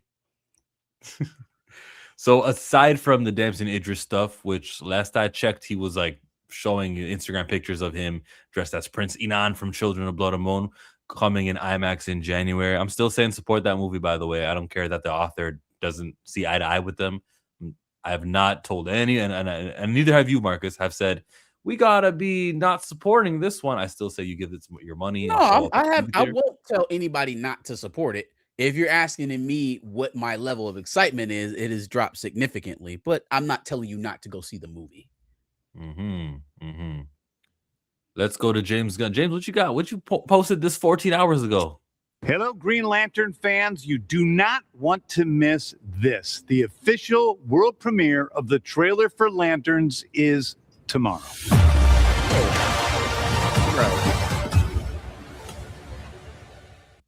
Got like 10 seconds of footage there. Bro. What? What? It's light skinned Green Lantern. It's a tornado. That's good. That's special effects. Bro. SDCC is Saturday. Yeah, and you know, Marcus, that Marvel is going to have so much attention. So why don't you do your stuff on Friday? God, bro. Saturday. So you're going to release it on the Friday going into Comic-Con. And get publicity. So if your fear is getting drowned out by the Marvel avalanche of marketing that's coming, which I don't believe is coming. We've seen the trailer, so we could talk about that after. We're not going to talk about Doomsday right now. We're talking about DC. Okay. If your idea is we don't want to get washed out, your idea is to put the trailer out while everybody's in the halls listening to other studios present their stuff live. You think your stuff is going to be more pronounced than the stuff that people are getting live footage on in the halls at the convention because you announced it on Twitter the day before? That's the calculus? You have a problem with this? Go to the damn convention and show the fucking trailer. Just go. Go to the convention, show the trailer, have Aaron Pierre there, have Kyle Chandler there, have Nathan Fillion there, have all the lanterns there in suits, show the trailer, kick ass, get people excited. Release a trailer online on Friday. Marvel already did that. He did last week. We don't want to get washed out by Marvel. They released the Doomsday trailer earlier this week. So you're going to sandwich yourself in between the Doomsday trailer and whatever they present at the convention in hope that in that little pocket that you got before people start looking at the fucking shit that's leaked out of the convention that you get your just due. What are you doing, bro? Just go. Send somebody to the fucking convention and have them show the trailer there. How much would this have cost you? How much would this have cost you to release it at the convention? You saved yourself nothing and you ceded the ground to your competitor. Absolutely ceded the ground to him. Hate it. Hate it. Don't hate the trailer that is sure to come out tomorrow. But I hate the idea that like I'm always going to announce what we're doing on the internet. I fucking hate that shit. I hate it. Especially when you're turning down opportunities to go to traditional places and present to your fans. Now, I will say there's this budding attitude that, oh, well, San Diego Comic-Cons aren't what they used to be. And, you know, the reveals haven't been all that great, you know, for the last couple of years. I would chalk that up more so to an ebb and a flowing of some of the bigger news. Like over the last 20 years or so of conventions, we've got some of the biggest movie reveals of all time. And so if the highest of highs are like Chadwick Boseman coming out as Black Panther, Dr. Doom coming out as Robert Downey Jr., you know, shit like that. The bar is very high. The bar is very high. I think eventually we'll start hitting those heights again for certain reveals at studios down the line. Hell, Marvel could do it Saturday with the X-Men. If they decide to show y'all something, some characters that they've already casted for the X-Men, they're going to break the fucking internet. So this idea that like, oh, just chalk up Comic-Con, it don't matter no more. We just going to release the shit online. That's exactly why you are where you are right now. This flippant attitude to how you market your products is probably why you are where you are right now.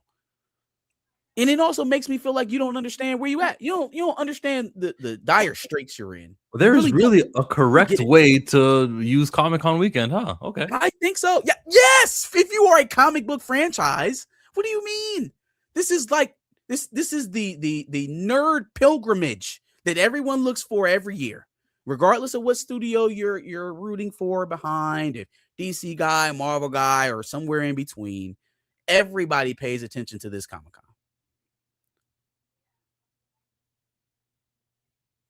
I don't know why we wasted the opportunity, especially if it's a dope ass trailer. And it feels like it's going to be a dope ass trailer. So why not?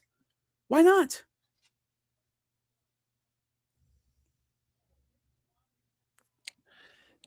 Work on it, James Gunn. Work on your announcements, your presentation, all that stuff. Improve. Let's see what chat's talking about.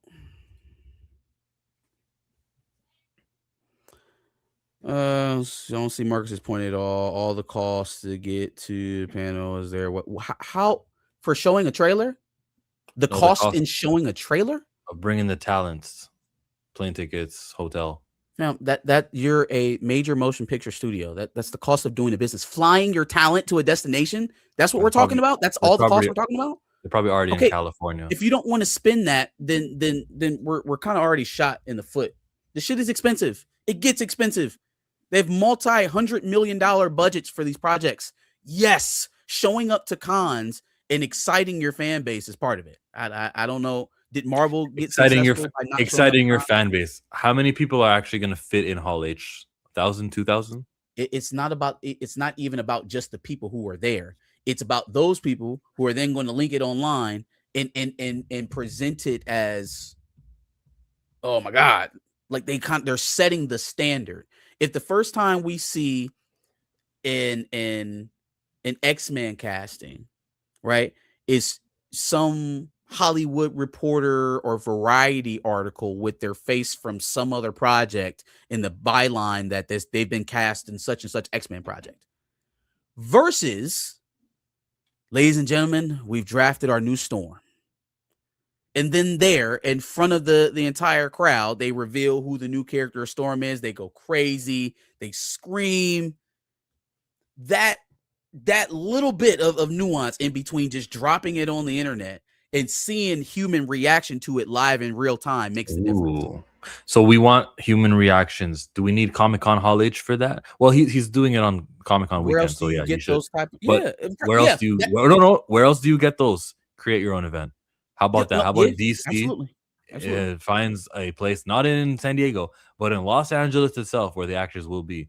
Rent out a comic book shop, make it an arena. I don't know. There's lots of places in Los Angeles that you can pay a little money for, put a down payment, and have a venue for a few hours, and just make it so that people react to your first time seeing Lobos, first time seeing Jason Momoa in the suit. We could have had that last year, especially when you got 2 movies a year for the next 10 years coming out of DC. You got a TV show. Like, there's always going to be something to talk about. So have an annual the first week of January. Guess what? DC does their thing. They create the event.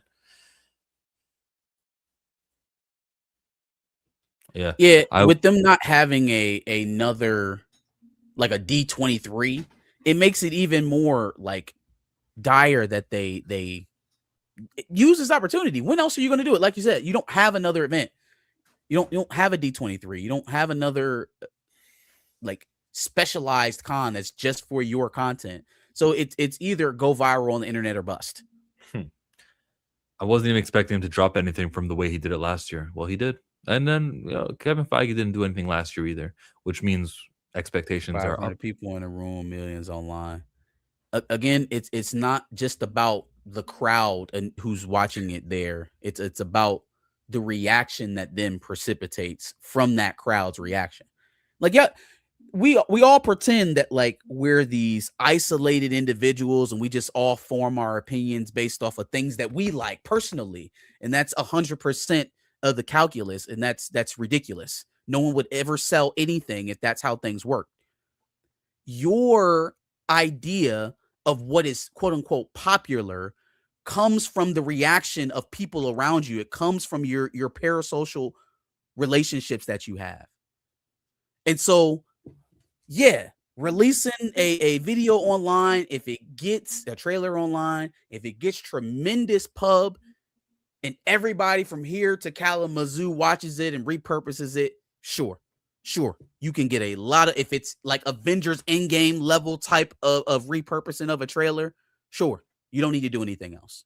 Since we know it's not going to be Avengers Endgame level, how about we do something to boost the excitement? Because we're selling a product. We're not viewing this simply from a consumer standpoint. We're viewing it from a business standpoint. How do we assist in propagating this marketing material? How do we help it catch fire? Well, going to the biggest comic book event of all year that you have all year and revealing it there helps propel the marketing.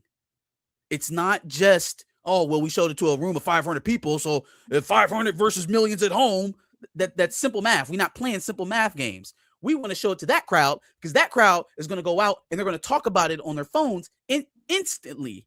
They're going to go out and they're going to promote it because they were so excited in the room of 500 people that y'all just tried to dismiss because there are millions of people on the internet. Those millions of people on the internet are led by the 500 people in the room. That's what we're not getting. We are herded like sheep towards products. That is why you buy.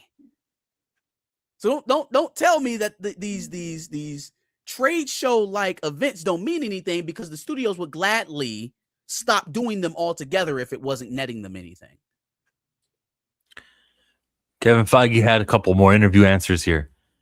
Marvel has a 7-year plan from Avengers 5 to 6 and beyond, with more characters and a vast storyline. How do you manage the importance of stories to characters? For example, from the 7-year plan in the MCU's film layout, we sense that groups like the X-Men and the FF will play very important roles. Could you talk about Avengers 5 and the MCU's plan from this perspective?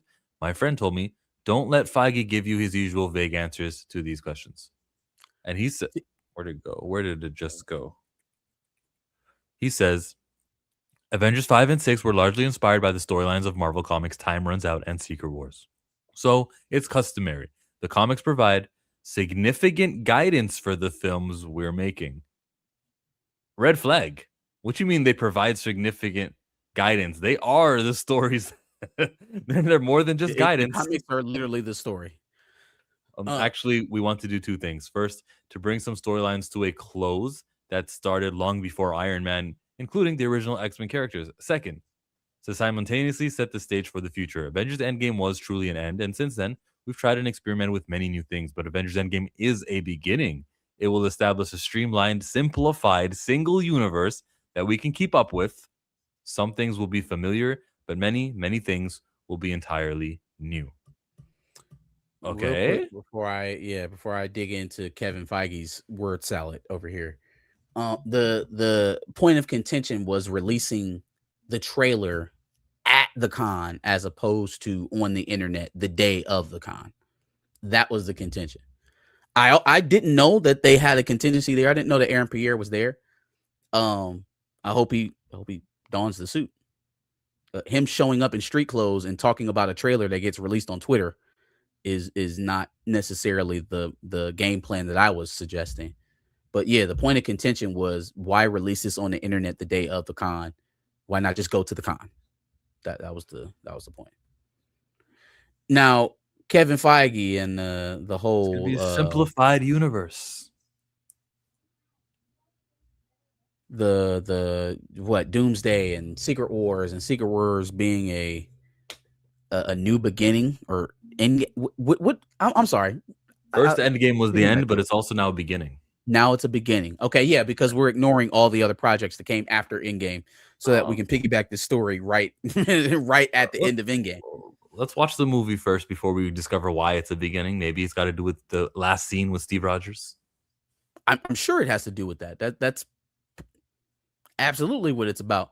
But it is also about being able to do-si-do around the last 5 years of meh we've gotten. Because I mean, what else has built up leading up until this point from those movies? Nothing else in those movies directly connects to this. Doctor Strange Multiverse of Madness is the movie. That came out in no, that was like 2022. Okay. I'll give you that one. But Doctor Strange is not in this movie. Doctor Strange is not in this film. So that's moot. He ain't got nothing to do with this. Well, multiple universes explaining incursions. The Fantastic Four movies probably have something to do with this. The Loki TV show, I imagine, but that's not a movie. Spider-Man is supposed to have Tobey's Spider-Man in this, so maybe is it required viewing though? I think you can already go off of the old Spider-Man movies. Let me rephrase again. Not have to do with it in terms of will they show up in the movie. I mean, was there something specifically from their projects that you saw that led to this overarching narrative of Doomsday? That's what I mean. Nah, because Doom wasn't even in Fantastic Four. Maybe you could say the last scene in Captain Marvel 2. Well, he was in the after credit scene where he was talking to Franklin. Okay, they didn't show his face, but they showed his likeness. In any case, my point is that it's strategic in two ways. One, to try and draw back out the nostalgia of Endgame, and two, so that the lack thereof of narrative threads to all these characters eventually we will bring in Doomsday. We will start this point off with where the most narrative threads we have to this story is, which is Endgame. Because none of them were established in any of the other movies. They don't have to start in the Fantastic Four's universe because they barely established that this person is even connected to them. If you didn't stay for the scene after the credits, then you wouldn't even fucking know. Same thing goes for Thunderbolts. Same thing goes for Brave New World. Same thing goes for I already said Thunderbolts. Same thing goes for Thor: Love and Thunder. Like all of those movies were leading somewhere else.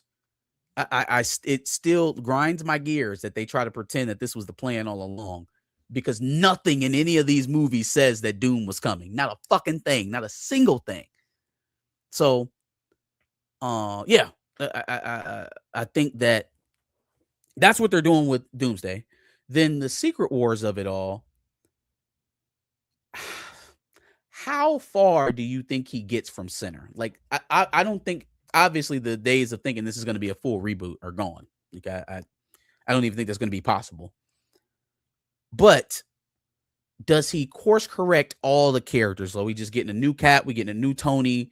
At that point, I don't know, man. I don't know, because it's going to get complicated. How can you have a Thor 5 after that if Chris Hemsworth keeps being Thor, but you've recasted Steve and Tony? Like we just gonna rock with Chris Hemsworth? Yeah. Okay. I mean, so we. Kevin, go ahead. I'm gonna change the topic. Damn, we're done talking about Marvel already? No, just another quote. Oh, go ahead. And then to speak about Sadie one more time, because she can't, is it's a high bar. The three actors in front of me set a very high bar, and we try to always do that at Marvel, is have great casts. And when you bring somebody in, it has to be a very high bar. And I don't know if we've talked about this before, or if you guys remember, but we were discussing what character to bring in, what types of characters and villain agendas, and we were thinking, we had sort of this idea for a story. Hey, villain agendas, right? Like, will the X-Men be hated for their race? Line, and we were thinking about various characters of who it could be, and the reason it's the character that people will see very, very soon is because of Sadie, is because our co-producer Emily Fong said, well, Sadie Sink could play this character, and Destin had worked with her, and within that moment we went, oh yes, it should be her and it should be this character, which is why there was no audition process or anything. There were some phone calls and some. Must be nice. Must be nice. Cut to Tom's audition tape again. Yeah. I think I did 7. I'm not gonna lie to you, bro. I'm Yeah. with Tom. I'm with Tom. Must be nice, because what the fuck even is this? What do you? Again, I know we don't live in a world driven by meritocracy, right? This is a world that's driven by relationships and heritage. So it's not surprising to me at all that, you know, somebody who represents Sadie Sink was close to a Marvel production and he was just a phone call away, and so her name got mentioned, and it was just, you know, a match made in heaven. Sure. But it's how flippantly you discuss it, as if like there aren't hundreds of actors, thousands of actors, millions of actors around the world listening to this. Like, damn, I knew I didn't have a chance. It sounds like Chelsea Green, bro. Sounds like Chelsea Green. I knew that ceiling existed. It hits differently to hear somebody who's in charge of your career say it out loud, though. So just imagine you've been trying to get into Marvel your whole life. You care about these characters. You care about the stories. You would actually take it to heart to be in this position. And to hear him just, you know, as a turn of phrase, yeah, you know, she didn't even have to audition. We called. We thought she'd work out, and she got a multi-million-dollar job. Her hair's red. And if she's Jean Grey, hope it works out. If it works out, then it sounds like something that was, you know, pretty smart or a cool story to tell at dinner parties. If for some reason it doesn't, you look like a moron. Like, to have that quote on record. Yeah, she didn't even have to audition. I hope it works out for everybody involved, for us as an audience, for Sadie Sink as an actor, for Kevin Feige as an executive. I hope it works out for everybody, because that sounds utterly ridiculous. It sounds ridiculous that a role like Jean Grey could be just tossed to a buddy or somebody that you knew because of some other relations, not because she's the most talented actor, not because she's the best person to play Jean Grey, but just because, you know, oh, I think Sadie could play her. She got Star mentioned power. in the article. Yeah. Star power. Star Like power. Tom Hanks doesn't have to audition. But Sadie Sink is not the most star power heavy redhead that could have played Sadie Sink. Shit, if you was going for star power, you would have just kept Sophie Turner. No, if star power is what mattered the most, you probably would have just kept Sophie Turner. I think it was very necessary to not use Sophie Turner. It was very necessary to the make Fox X-Men. My point was that there are more popular redheads. Yeah, how old Sophie though? 30? If she's in her early 30s. Yeah, early 30s. How old is the That would be Jonas another brother? reason why you're starting with somebody younger.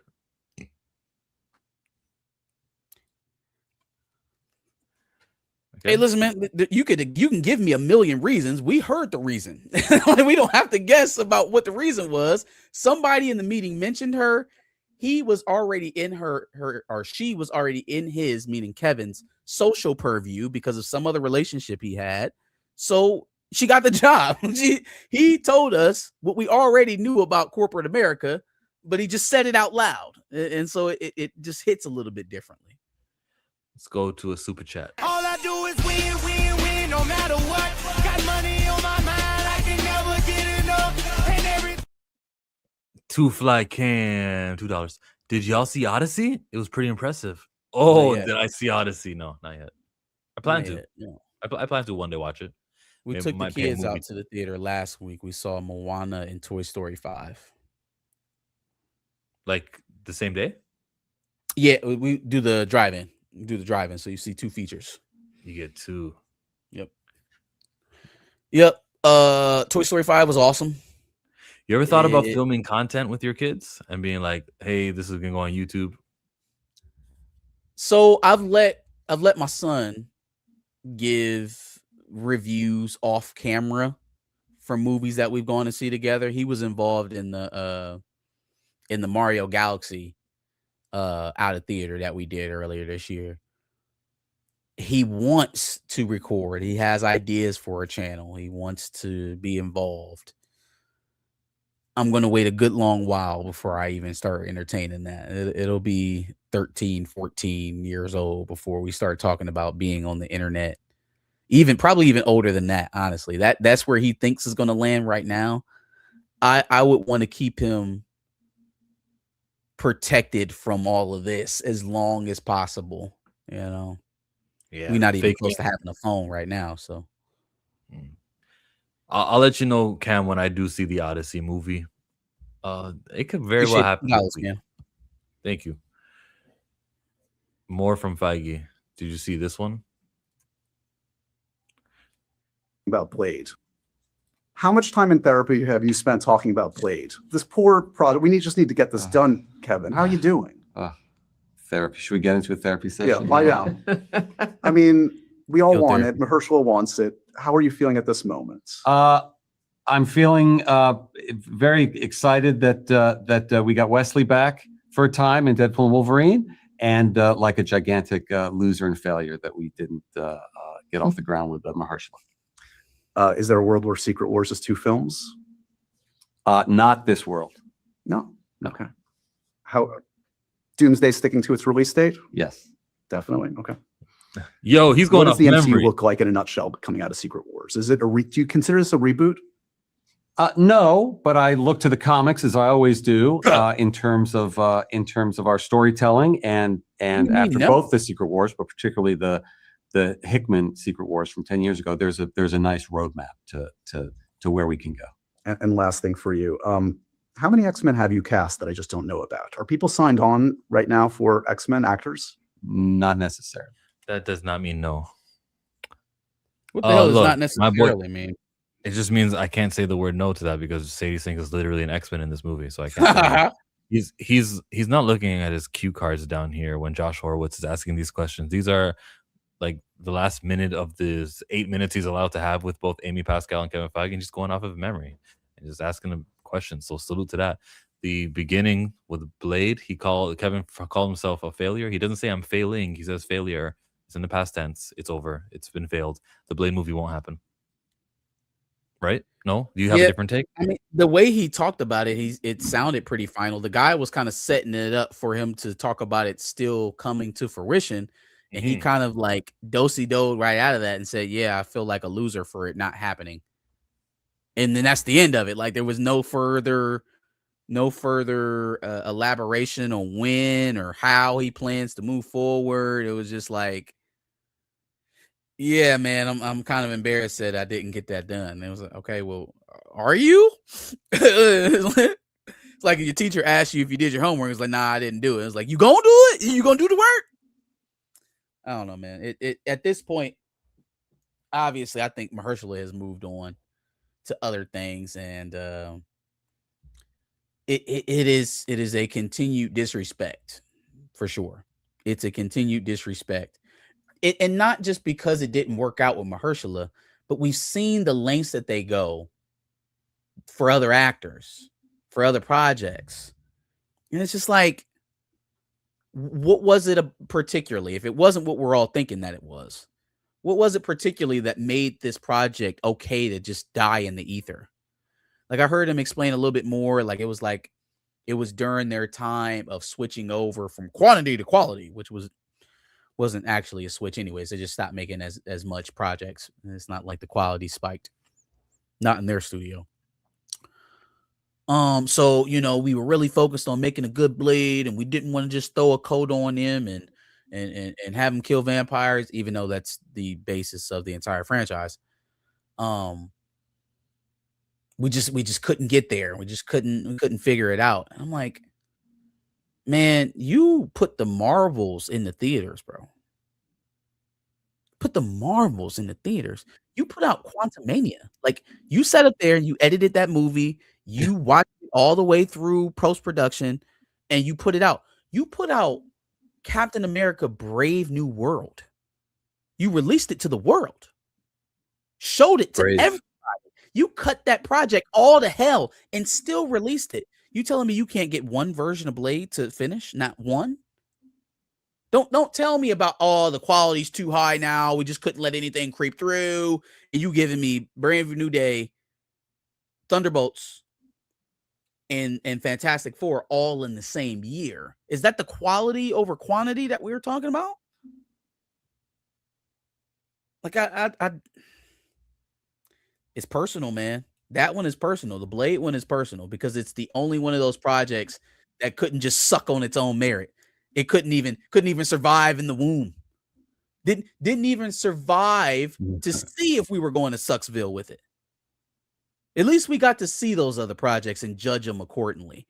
We are never even going to get to see this movie to see what Mahershala could have been as Blade. It's a robbery. No, we got Wesley. How about that? It's a robbery. We already had Wesley. We were never going to lose Wesley. Yeah. I think that's kind of telling. He's like, in his answer, where the question was about Mahershala in the Blade film, he wants to talk about what he was able to do with Wesley Snipes. Is that like what the fuck Wesley Snipes got to do with all this? I think it's, if you look at it from a race perspective, pretend you're Kevin Feige. Well, I really want to come off as a guy who's inclusive, so I'm gonna mention that Wesley Snipes was there. So I casted. So you know what I mean. I'm sure I'm an ally over here. Oh yeah, sure. With allies like that, what do you need enemies for? Mahershala turned down Commissioner Gordon for Blade and probably a bunch of other roles.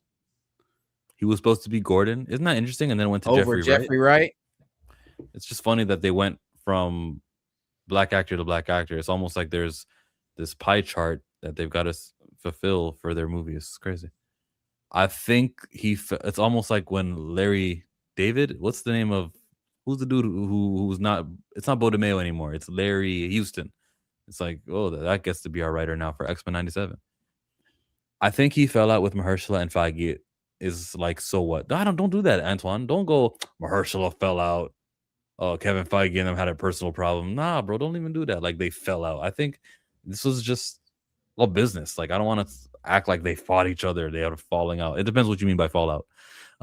And Feige is like, so what? The character that made MCU possible, but we get the Fantastic Four trash. Virgil Van Dyke with a beard on the left. I can't unsee it. Oh, appreciate you. Uncle Ben says Virgil Van Dyke, like Dick Van Dyke. Virgil Kevin Van Dyke had to mention Wesley so as not to make his answer entirely negative. He was saving himself. I could see that too. They did fall out. How about this? What if Mahershala is part of the issue? I don't want to do that. That Mahershala was part of the issue. He turned down roles. He was well, and for then him to be the good. He shot down a movie idea where Blade, according to rumors, was supposed to be like fourth on the casting. And I remember seeing that comic book of Bloodline, Daughter of Blade, around the same time. It felt like they weren't gung-ho on Blade in the Blade movie. It was about other people. So I'm not mad at him, but what if he was part of the issue as far as being particular on the script or other things? If that's being particular, being, number one on the casting, then like, what are we talking about? That's kind of where I'm at with it. Like, if you're telling me he was the problem for being too particular on the project, that doesn't mean the project doesn't get made. It means you either concede or you move on to someone else. If he's causing that big of a problem that the production can't get off the ground, then you find somebody else. Or you concede and you give in and you just make the project that he wants to make. Either way, not making the movie at all is a failure on the studio. Huge. You get that Tremaine Tillman. What's his name? Tremel That Tillman. yeah, Stephen James. Everyone who's being rumored to be cast as Black Panther, you just get one of those actors and you say, "Want to be Blade Elon Noel? I love Nemesis. You could kill it as Blade." Could absolutely be Blade, like 1000% be Blade. It just, I can't keep offering up or having these ideas for, fantastic black actors that I want to see in Marvel, because I don't want to see them in Marvel anymore. I don't want to see them go there and have a lackluster project or be put on into a character who's traditionally white and turn it into some comedy drama series, or give him one iteration in a movie and then kill and retire his character. I can't survive that shit. I can't do it. Hell, they race swapped a black character and She-Hulk. Race swapped him. An intelligent character, a character whose superpower is intelligence, made him white. Yeah, how else is he supposed to be intelligent, Marcus? So, as much as I would want to see some of these actors playing in these roles, not under the current regime. No, absolutely not. Because your track record is erasure or development hell. That's right. Fuck Wonder Man, by the way. So Kevin Feige has some quotes. We expect some more quotes coming this week. Spider-Man's coming up. Things are looking good for Marvel as far as like projects I'm actually interested in. Still don't know about Vision Quest. Still don't know about whatever the other shows that they've got going on. But I'm kind of ready to be pro Marvel right now. Kevin Feige, just sail through this weekend. I think I think people will look at Marvel in a different light after Spider-Man, and I hope that the movie is good and it does have to do with other things in the universe. What did you think about the trailer? Avengers Endgame, or Avengers Doomsday? It was all right. Yeah. It was an all right thing. A lot of scenes I already saw, but seeing Shang-Chi fighting with Gambit, seeing everything we saw, I'll pull it up now. But I thought it was cool. Don't play it because I don't feel like killing the stream. But it's Disney. They don't strike us. Disney doesn't strike us? Nah. Dre was saying the same thing on his video where he was like, I gotta slow it down. But Disney doesn't strike you for trailer reactions. Okay. Do you think? I guess. Did you have any problem with how Mystique looked? I kind of wasn't paying attention. That was the big discourse online, is Mystique's wig and her outfit and stuff. Oh, the budget for a Marvel movie is not so high. Well, yeah, Doom was in it. Doom barely talks. When is Mystique's part? I don't particularly remember when the X-Men show up. I don't know. Yeah. Right there we go.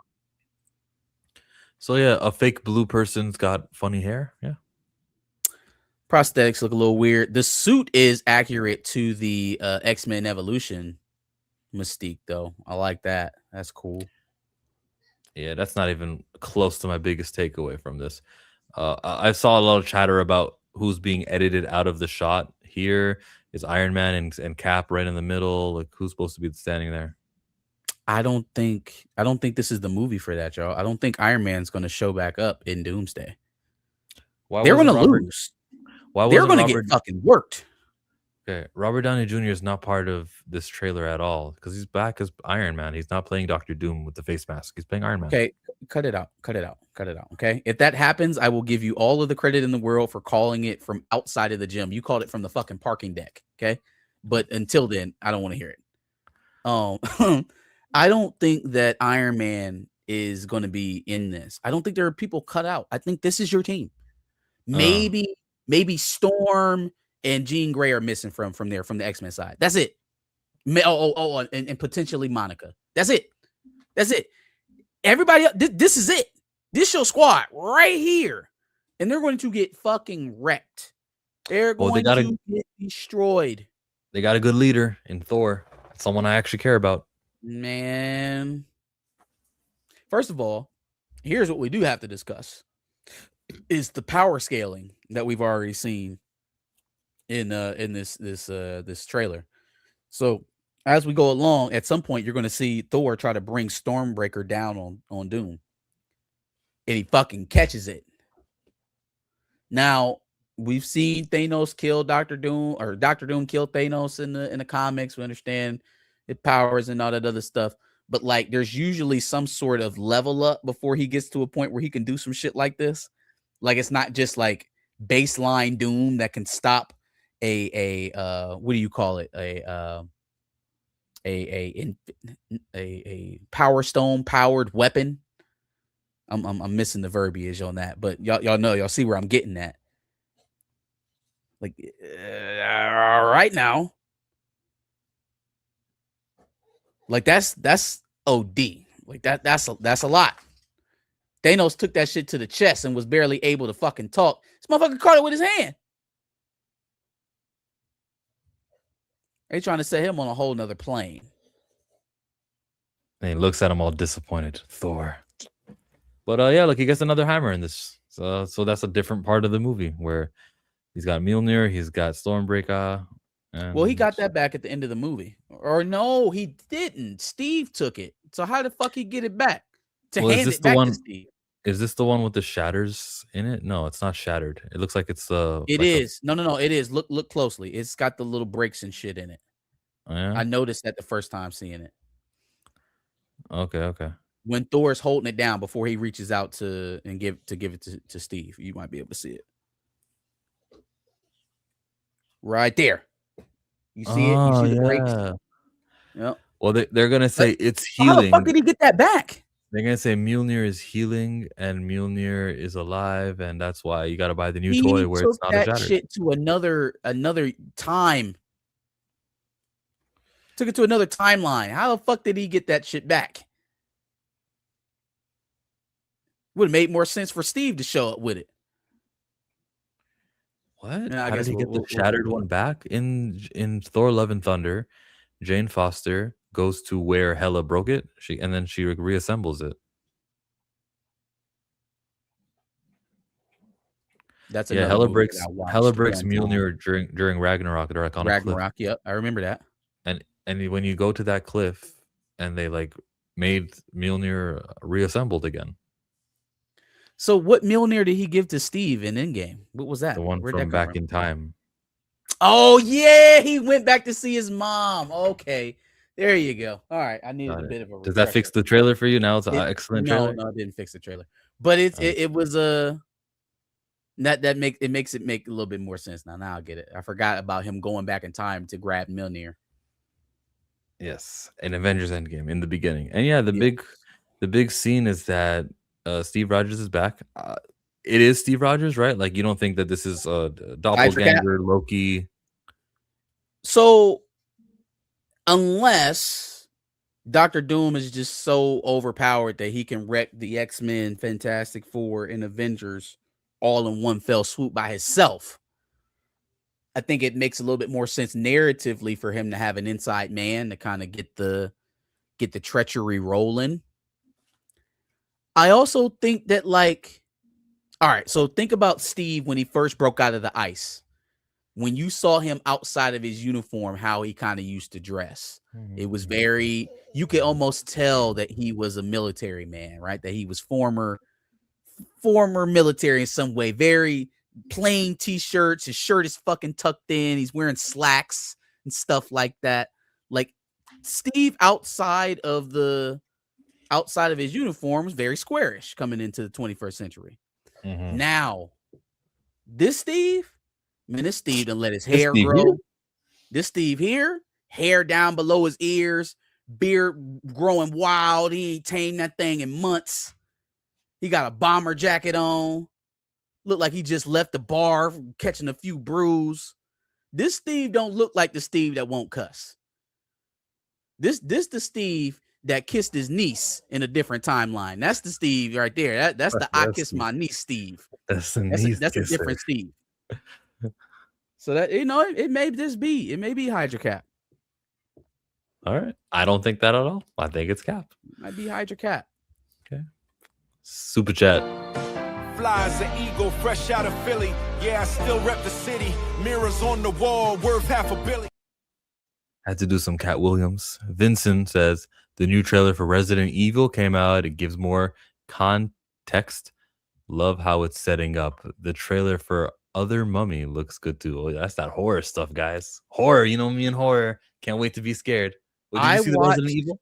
Lee Cronin's Mummy the other night. That shit was awesome. No, I did. Yes, I saw the first Resident Evil trailer. I haven't seen any new ones since the first one dropped. So he's saying The this next one one- adds more Yeah, context. it gives more context. I'm glad that we're not sticking with the that this is somewhat of a reboot, that we're not sticking with the same old Resident Evil storyline we've been used to for the last 15 years, because it was starting to run thin a bit. Like when she started getting like fucking telekinesis and shit like that powers, it was like, all right, it's getting a little wacky. I thought it was just zombies, like post-apocalyptic type stuff. It kind of started mixing superhero shit with zombies, and it was like, this don't fit. These things don't go together. Thank you for that super chat. But there's more supers to chat.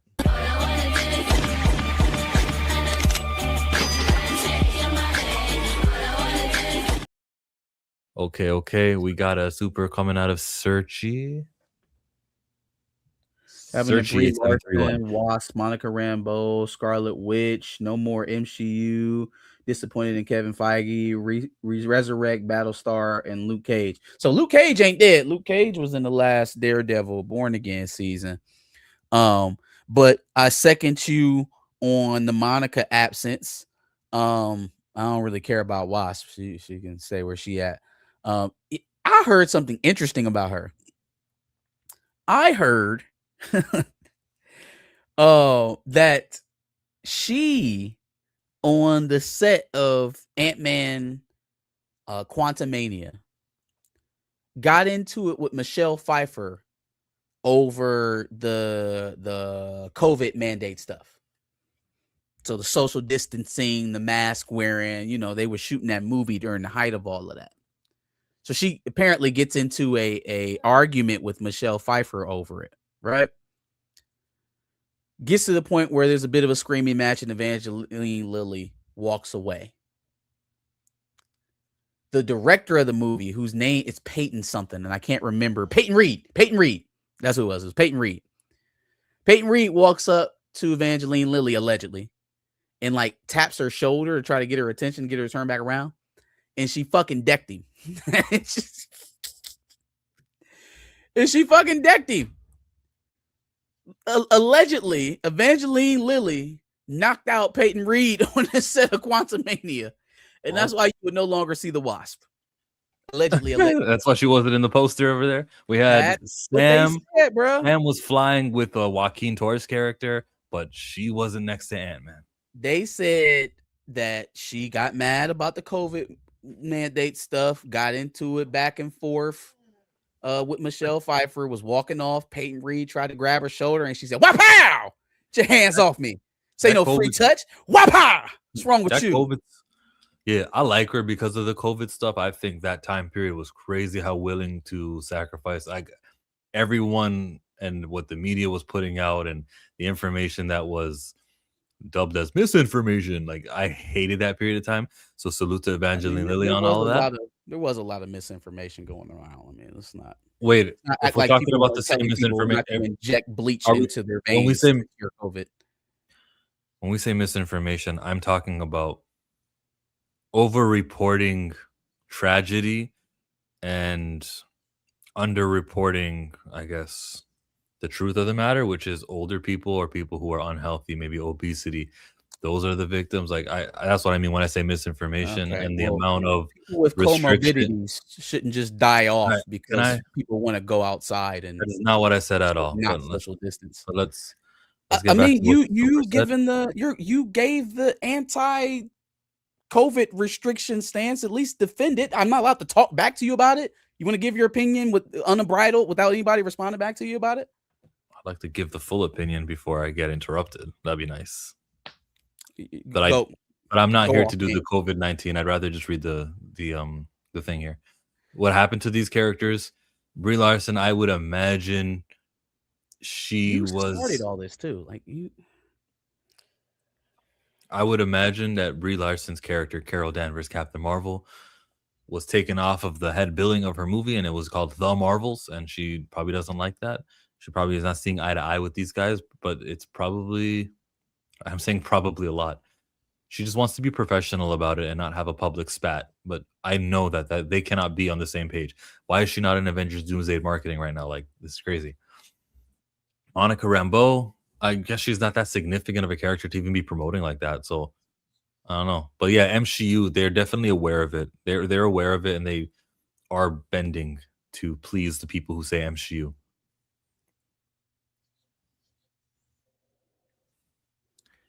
That'd be that. Is that our stream today?